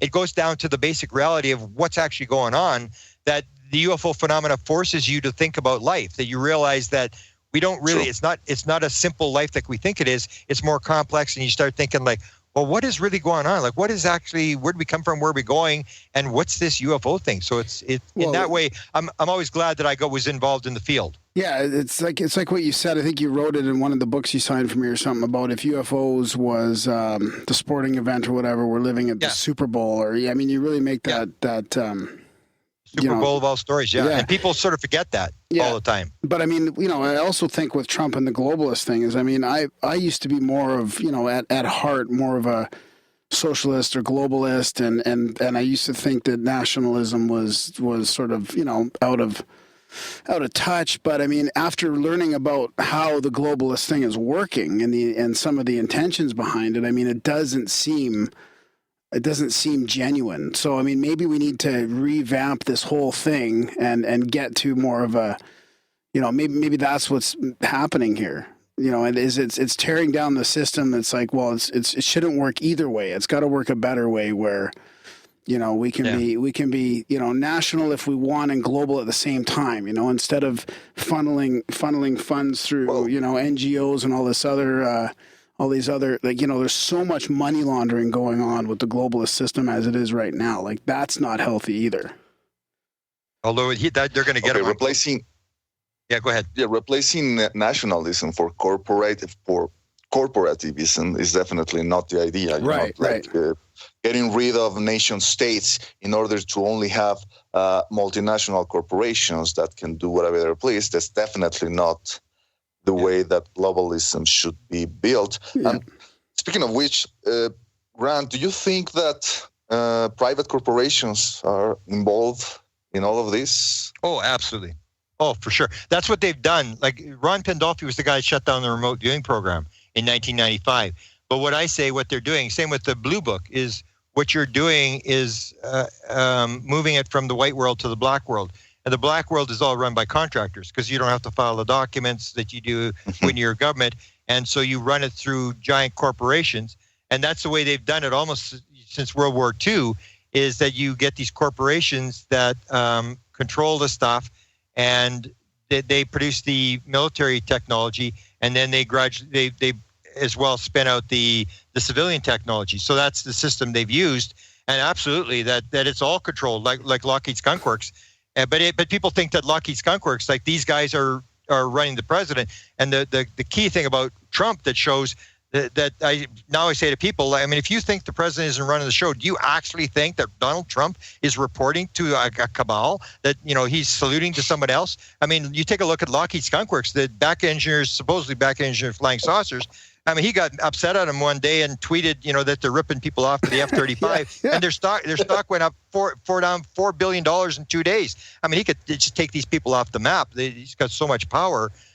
That's the way you hide it. So you move it from the white world to the black world, where you can do this stuff out of the eyes of the public, and people make money out of the thing, and they're willing to keep it secret by doing this. Absolutely. Once you got it in government, I mean, it leaks like a sieve, and they've used this all the way through the whole thing. Like the other book that Annie Jacobson wrote was the book on DARPA, where she talks about how this actually works. It's kind of strange because she almost won the Pulitzer Prize for this book on DARPA and Jason, and I wrote about that in my first book, Connected with UFOs, in 1989, and that's basically how they work it, where you have DARPA that was started in 1958 after the Sputnik happened, and America said we're never ever going to get caught technologically caught by these people, and therefore they set this thing up, and it's got a $3 billion budget, and they have 120 project managers, and each project manager has like $150 million budget for research, and they can sort of buy up a lab. So they can go into a lab and just buy up the lab and whatever research they're doing, or 2 or 3 labs, and they finance those labs, because that's how labs are financed in the United States. In their big science labs are all financed by the military, because that's the only place you can get the money. Department of Energy Department of Energy funds a lot of them. Yeah, and so that's they're beholden to these things, and so if you got $150 million budget and you got 120, I can absolutely guarantee you there's a couple of them who are working on free energy and UFOs, because that is their motto is we take science fiction and make it fact. And so it doesn't really matter. You don't have the problem that you have in the normal scientific world, where you don't dare talk about UFOs because you're going to lose your job, or you're going to get, lose your funding or whatever. You can think whatever you want in DARPA, and that's what they want, the most unbelievable thoughts ever, and let's run these things and see if we can develop this kind of stuff. So that's where all this technology is being built, and that all goes through private labs and through contractors to build the stuff, and that's the way it's worked for them, and it's worked so, and they've kept it secret. People always think it's worked that way since the early 1900s when Bell Labs started. They called it the Idea Factory. They were incentivized to think out of the box, to just sit in their offices and dream up ideas and inventions and how to put all this stuff in practice. I mean, that was the culture back then. They had thousands of scientists working in the early 1900s at Bell Labs developing shit. Out of curiosity. And you just protect them from the people laughing at them, and lots of people are as interested as you and I. They can see that if you look at the UFO phenomena, there could possibly be some technology there. These people all can't be lying. Yeah, it's fascinating.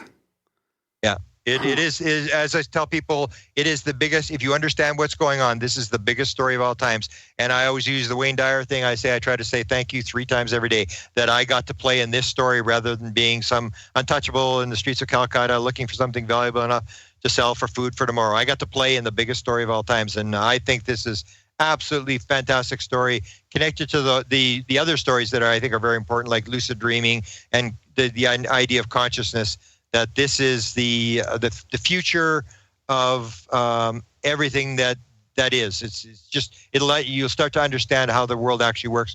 We just are making all sorts of bad assumptions about how things work, and the UFO thing has woke me up, and I'm sure it's woke up a lot of other people to realize, like, wow, this is an unbelievably magnificent universe. Yeah. So you talked about trying to get out of the field, but it doesn't sound like you can. I mean, are you gonna? So you got a couple other books to write. What are you gonna? What's your next steps then? I mean, really, can you stay in without getting involved at the level that you were with the? That's what I'm. Yeah, that's my plan. I'm planning to do the Shasta book, because it's very simple. Because I've got a lot of this stuff on tape, and I'll just transcribe the tapes and with these witnesses what they said, put that out, and then I've got the music book that came from the other message I got from an alien from Chris Bledsoe, and that book's been ready for 1.5 years, and I still haven't released it. Now I got to give me a whole bunch more material, or what? Somebody who's actually really good at music said, started looking and gave me about 20 in like 5 minutes. I'm like, oh, you got it. So they started giving me stuff. I said, okay, I'll update the book and then we'll put it out. But the book I want to do is, it was another download I got, which was this idea, this thing about reality. How does reality work? So what had happened to me, I was walking in Winnipeg, I'm walking downtown, and I suddenly got this idea, I call it the UFO equation, that it's when you do high school mathematics where you have to show your work or you get 0 for the answer. Even if you got the right answer, you get 0. You have to show your work so they can see, did you add when you're supposed to subtract? And what the idea came into my head is there's a lot of things that we sort of assume and we are adding and sort of supposed to subtracting. So the prime one is the one we've talked about tonight. Is the world consciousness-based or is it matter-based? So if you believe it's matter-based, I say there's no way you're ever going to solve the UFO problem because that's the whole thing. You're adding when you're supposed to subtracting. You can do all the calculations you want if you've got that one assumption. The other and then I do the one is it the good evil thing, the whole thing in science, explaining versus explaining versus describing. Most people think that science is explaining things. They aren't explaining anything. They're describing. They're describing what's happening. They're saying this happens, like a cell dividing. This happens. All they're doing is describing what's happening. They're not explaining anything. So we're making these all sort of assumptions. And I got 24 in my head, like within minutes, all these assumptions. That's the book luckily I did an outline of the book. That's the book I really want to do because it has some key things that I think of, or even the thing about light versus darkness. People think there's light and darkness. No, there's only light. And the absence of light is darkness. Darkness is not a thing unto itself. It's just the absence of light. These sort of assumptions that when you start looking at things, these sort of core features of the universe and get them right, then everything sort of changes. And I got 24 of these in my head within a couple minutes. I remember it was kind of cold. I was sitting on this street and I'm madly writing these things down as they came into my head. That's the book I'd really like to do. And that goes to this consciousness thing. When I had my consciousness download, that just fascinated me so much. Like the savant thing. I thought I even convinced Gaia to do a show on savants. That is the most amazing thing. These savants who can multiply 6-digit numbers in their heads and they can't button their shirts and stuff like that. Yeah, that might be the easiest way to prove it, really. Oh, that is just fascinating stuff. And in fact, there's a woman who wrote a famous book on savants. Is one of the people who's now dealing with Ron Pandolfi's wife. She was so fascinated with the story. She wanted to do a book with me, and I said, no, they know I'm doing the book with you. They're not going to talk to you. So go ahead. And she wrote for Scientific Today and New York Times. And so there's a couple of people on the inside who are working on this kind of stuff. But I want to do the core thing, what it's all about. It's related to UFOs. UFOs got me there, is to start looking at how does the world really work.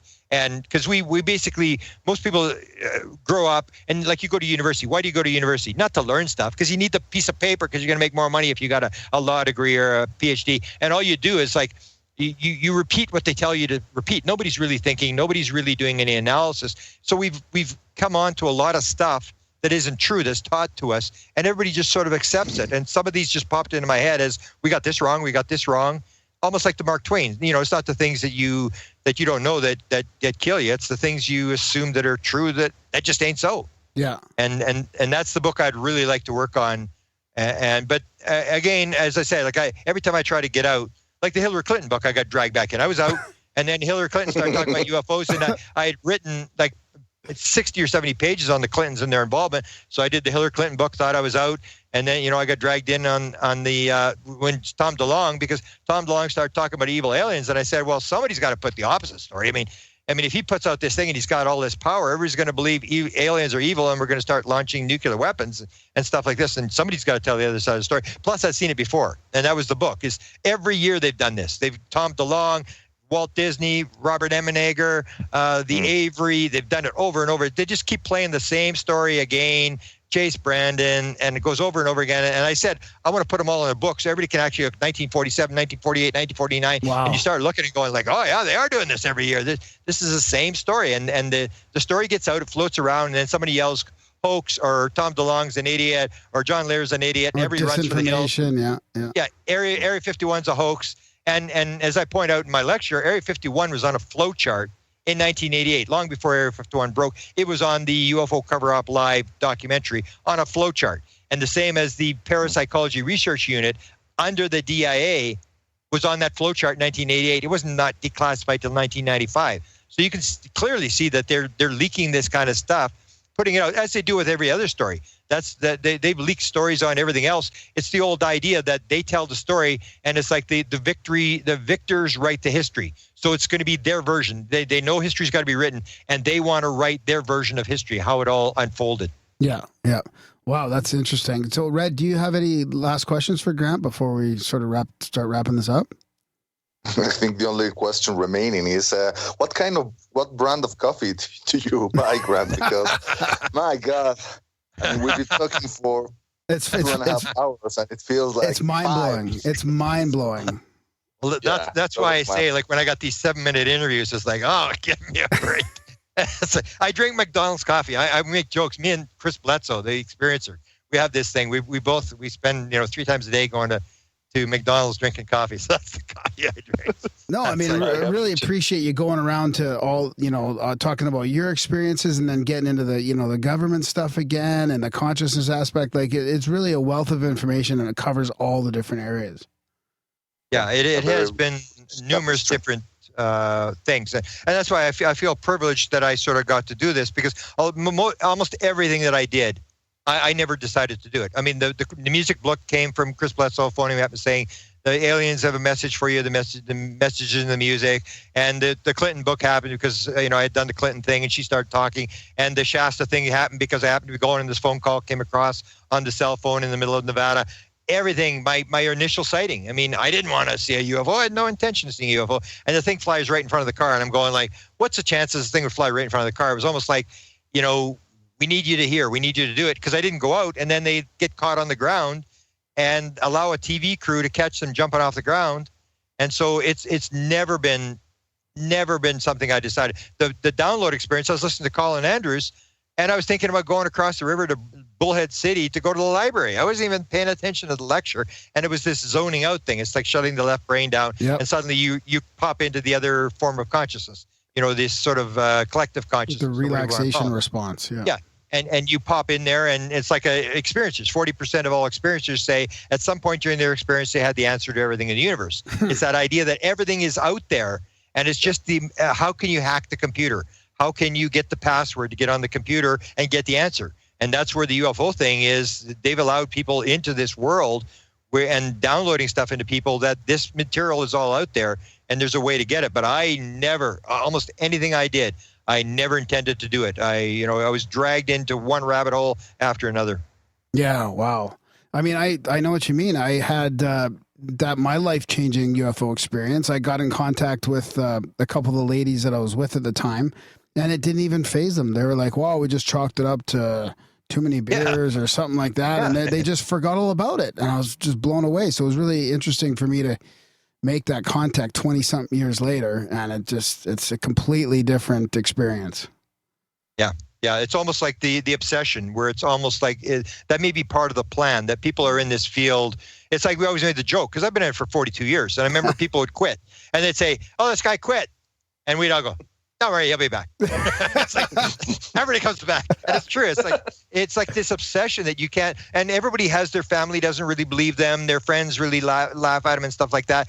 And people go, I don't really care. I mean, it's like this obsession. It's almost like they know how to do it. They know how to make you think and to make you decide that this is for real and get you obsessed in this sort of thing. Whereas the American military, it's like, why don't the aliens come down and actually just land on the White House lawn and tell us to go on? Because that's the American plan. We're going to go to Iraq, and we're going to give them Jesus and McDonald's and democracy, and we're going to tell them how to live their lives and stuff. And within, a couple of months, they're in a green zone where they only come out with huge armored personnel characters, because everybody's going to shoot them the aliens know how to do it. They've probably done this 1,000 times on 1,000 different planets. They know exactly how to leak this story.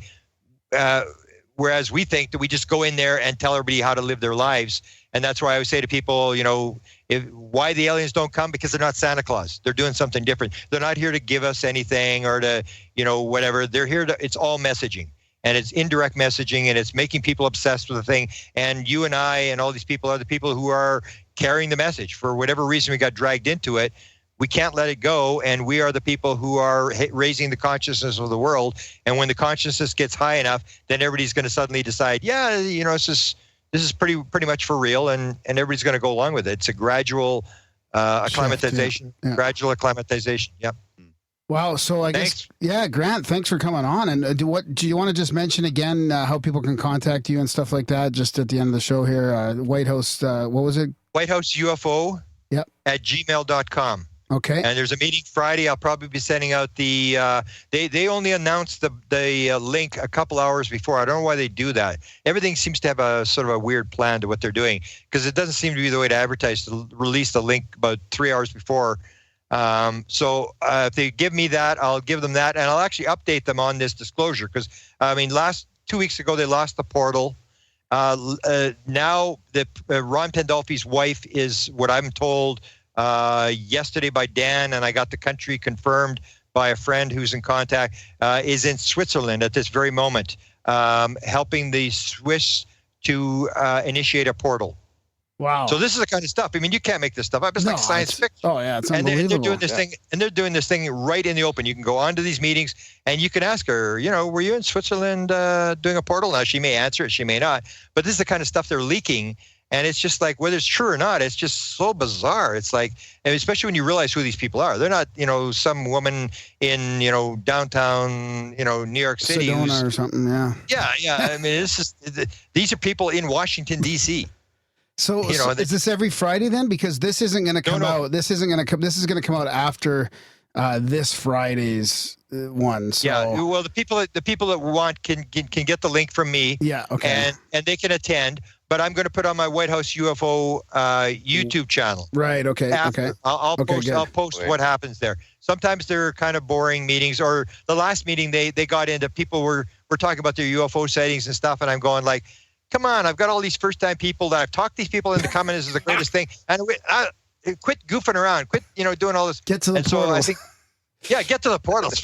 I don't want to see people's UFO sightings. You can have other meetings. I mean, especially when you have these high-level people. Yeah, and people have a chance to ask them questions. So that's the thing I think is most important, to sort of watch this story. And I do have some high-level people who are watching this story unfold. And so if you get up this, I do updates where I basically say, this is the latest thing to happen. You don't even have to go to meetings. There's stuff happening every day. It's the most bizarre story ever. Okay, good. And then how do people buy your book, your Charlie Red Star book? Just go to my Amazon, put my name in Amazon.com, and my website, my author page will come up there. Yeah. And it's all there. So. All righty. Well, thanks so much for coming on again, for spending so much time with us. And if you're thanks for your interest. Yeah, and if you're in Calgary, swing by and we'll go meditate under the stars one day with a group of people. Yeah, I was just there a couple of weeks ago, coming back from Shasta, but we were zipping through. So I was supposed to do the dowsing society there. Oh yeah, and there's a big music group that wants me. There's apparently a huge music group. They're interested in my download music stuff. Oh, that's fantastic. That I guess they've had some experiences, and I heard it was maybe 50 people or something. So. We'll do that. We'll do yours, and we'll do these two people, and it pays off to make the 13-hour trip from Winnipeg over there, and we'll get together and we'll do a skywatch. Right on, buddy. And you make them land. I need them in the bush. Okay. Thanks. All right, buddy. Okay. Talk to you soon, Grant. Okay. Thanks a lot. Okay. Bye. Bye. Bye. All right, Red. I think we're still recording. Okay. Are you still there? Yeah. Right on. Well, what'd you think about that? My mind is wobbling. Well, it was a incredibly stimulating conversation with Grant Cameron. Obviously, everybody who has listened to this, knows that the conversation went all over the place, and I think that's fine. That's cool. Obviously, there were moments in which I would have wished him to slow down and let's delve a little bit deeper about this thing with the Rama guys and these what's the name of the alien? I'm through something. Yeah. Check my notes. I've been writing like crazy, and coming from the planet Apo. Yeah. Like I said, I've been following loosely the story of these Rama guys. Yeah. since the 90s. They've been involved in a lot of interesting stuff. For example, the first kind of like public, Anturel, the first public event they had, I think it was in the 1970s. They invited several members of the international media to join them in I think it was the Atacama Desert in Peru, because they said that the aliens were going to land there, right? They managed to gather a huge crowd of reporters with their cameras and everything, and the days went by, nothing happened. Yeah. Right? Yeah. So everybody said, well, this is bullshit, what a waste of time. Yeah. Almost everybody packed their things, except the Rama guys who were, they're still, confident that something was going to happen. And a few, stubborn reporters. And they did manage to record a few strange lights in the sky. Which is kind of like showing how there's this tricksterish thing that when everybody went, that's when they decided to show up. Yeah. And that is relevant to me because one of those stubborn reporters happened to be Juan José Benítez, who is one of my absolute idols in this field. He went out to write a book, UFOs, SOS to Humanity. Because ever since the 1970s, these guys are talking, the typical contactee message of, a warning to humanity that we are in the brink of collapse or we are in the brink of blowing ourselves up, and all of that. And he became then, one of the most important ufologists in Spain. Huh. So all of these things, and I'm telling you, the Rama thing is truly crazy. I knew about these Sendras or gateways they talk about. Yeah. Which are picture like a hemisphere that is made out of like energy, like a transparent bubble in the ground. Surrounded by mist, and that's what they call Axendra, this portal.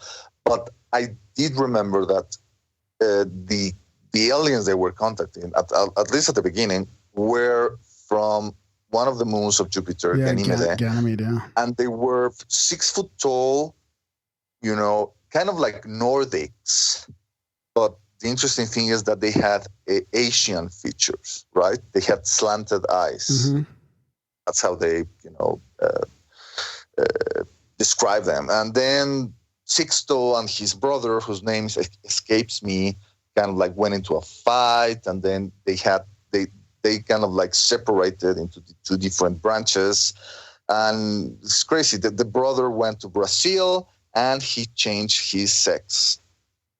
He became a woman. And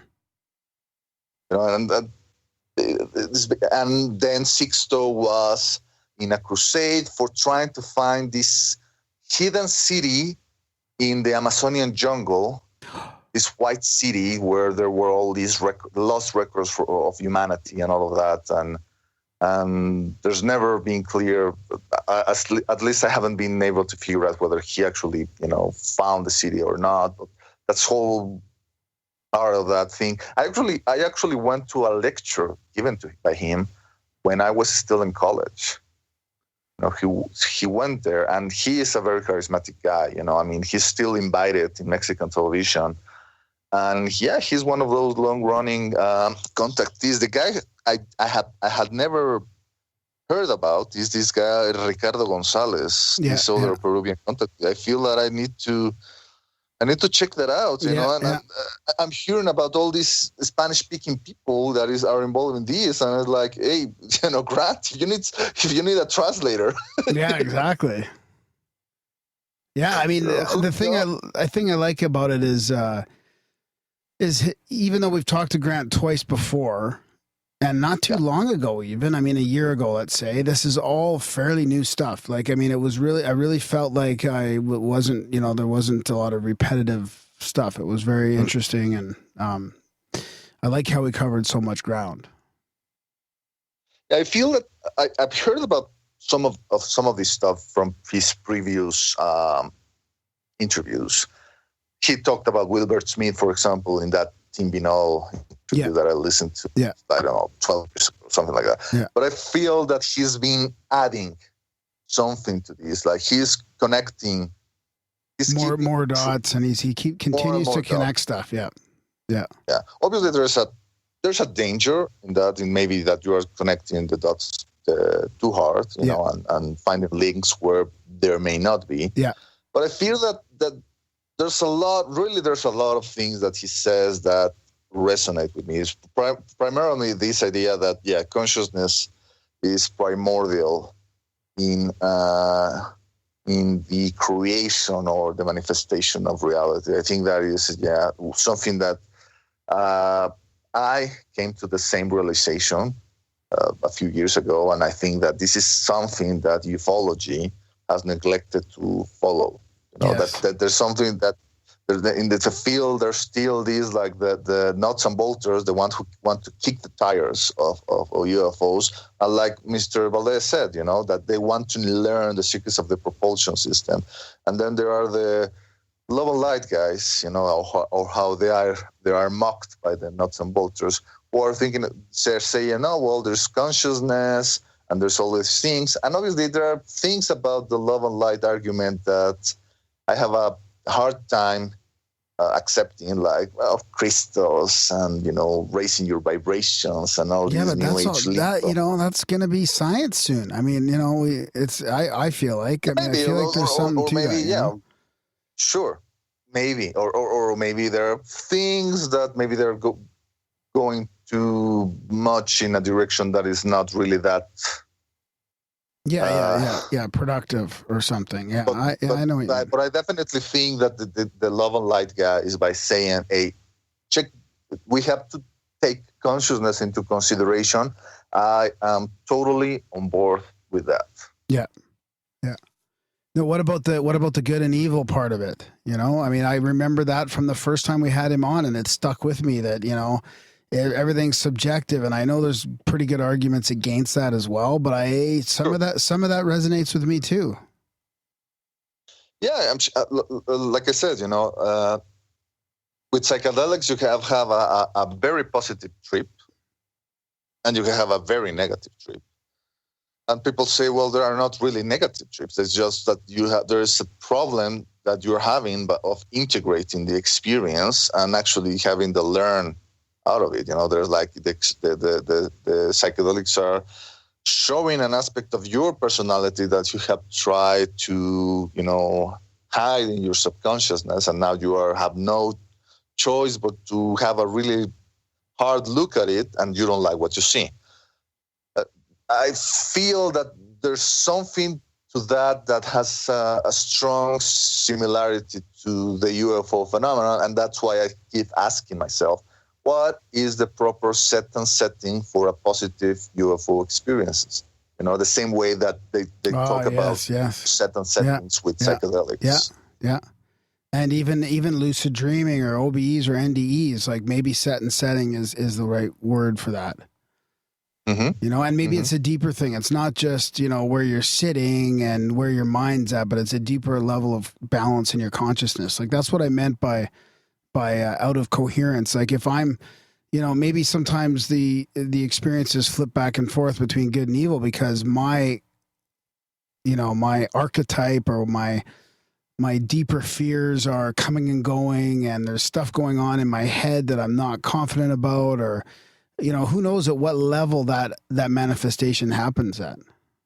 I really like that you mentioned that during the interview. I think that was a very poignant thing to consider, because, you know, even back in the days of spiritualism, there was the idea that you have to keep the medium pure. Like, you know, that if you pass a glass of pure water through a dirty filter, that you're only going to get dirty water in the end. You know what I mean? So exactly. That lack of coherence that you're speaking of is maybe that a lack of proper mental discipline, a lack of the thing that happens when you are in a dream.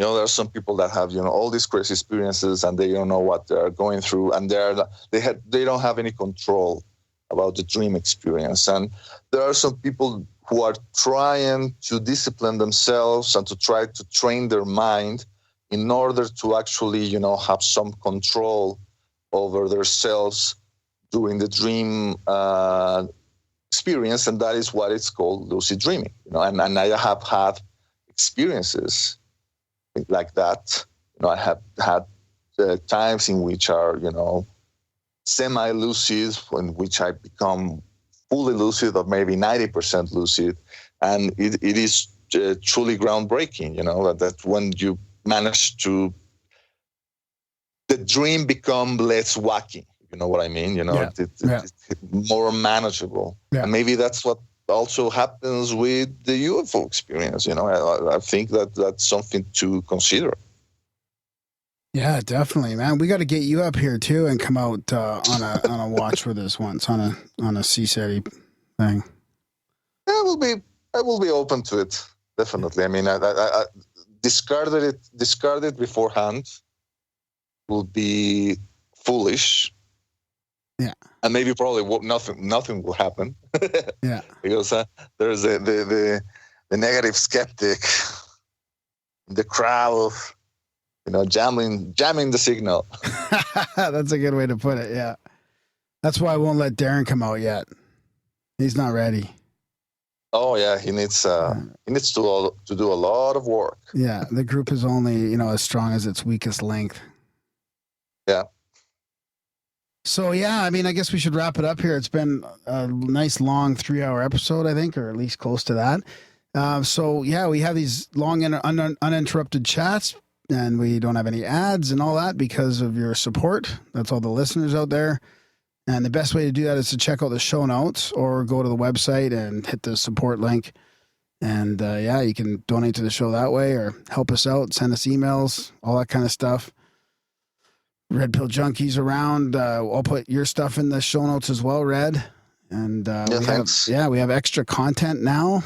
I think this is just going to go in the regular feed, this whole episode, but we do have another black budget feed that if any donation gets you a manual link to a separate feed. So Darren will send that out every day. Every day he sends those out with people that subscribe.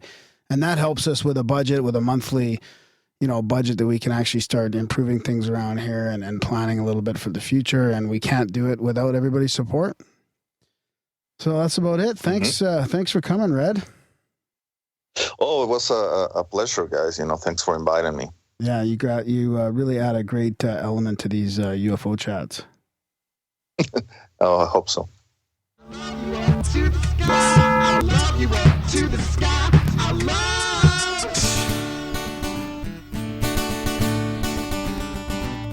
Think if I sit here long enough, it's to this green round spot on Earth. Approximately 2010 year. And old Dominique. And old Dominique. My hot drink would turn cold. My hot drink would turn cold. Dream sequence. Dream sequence. She'd eventually roll by on her bicycle, on her bicycle, on her bicycle. Basket and all. Green, brown, blue, green, brown, blue, green, brown, blue. Camouflage, chameleon, baby. Woke up this morning, feeling out for my shoes. Think if I hired a million monkeys and let them mash away on some typewriters, they'd eventually write all of Shakespeare's sonnets. Maybe then you'd love me. Maybe then you'd love me. Yeah, my monkey. If you get funky, don't get funky now. Yeah.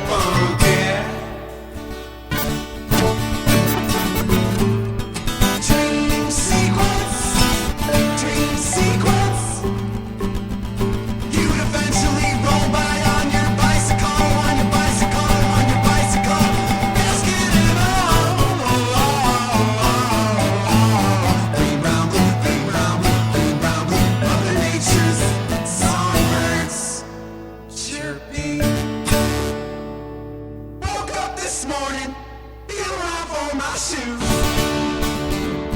I love you up to the sky. I love you up to the sky. I love you up to the sky. I love you up to the sky. I love you up to the sky. I love you up to the sky. I love you up to the sky. I love you up to the sky. I love you up to the sky. I love you up to the sky. I love you up to the sky.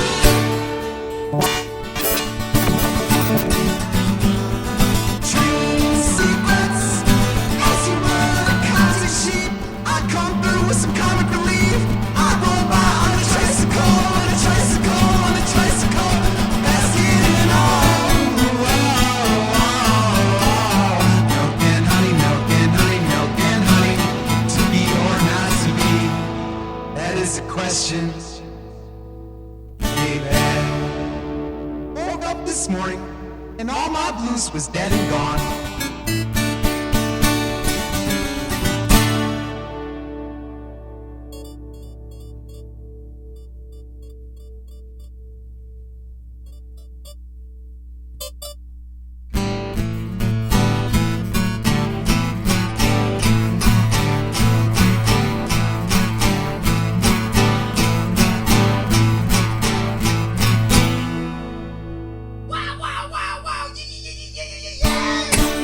Is it just me or is America? Is it talent? Is it Titanic?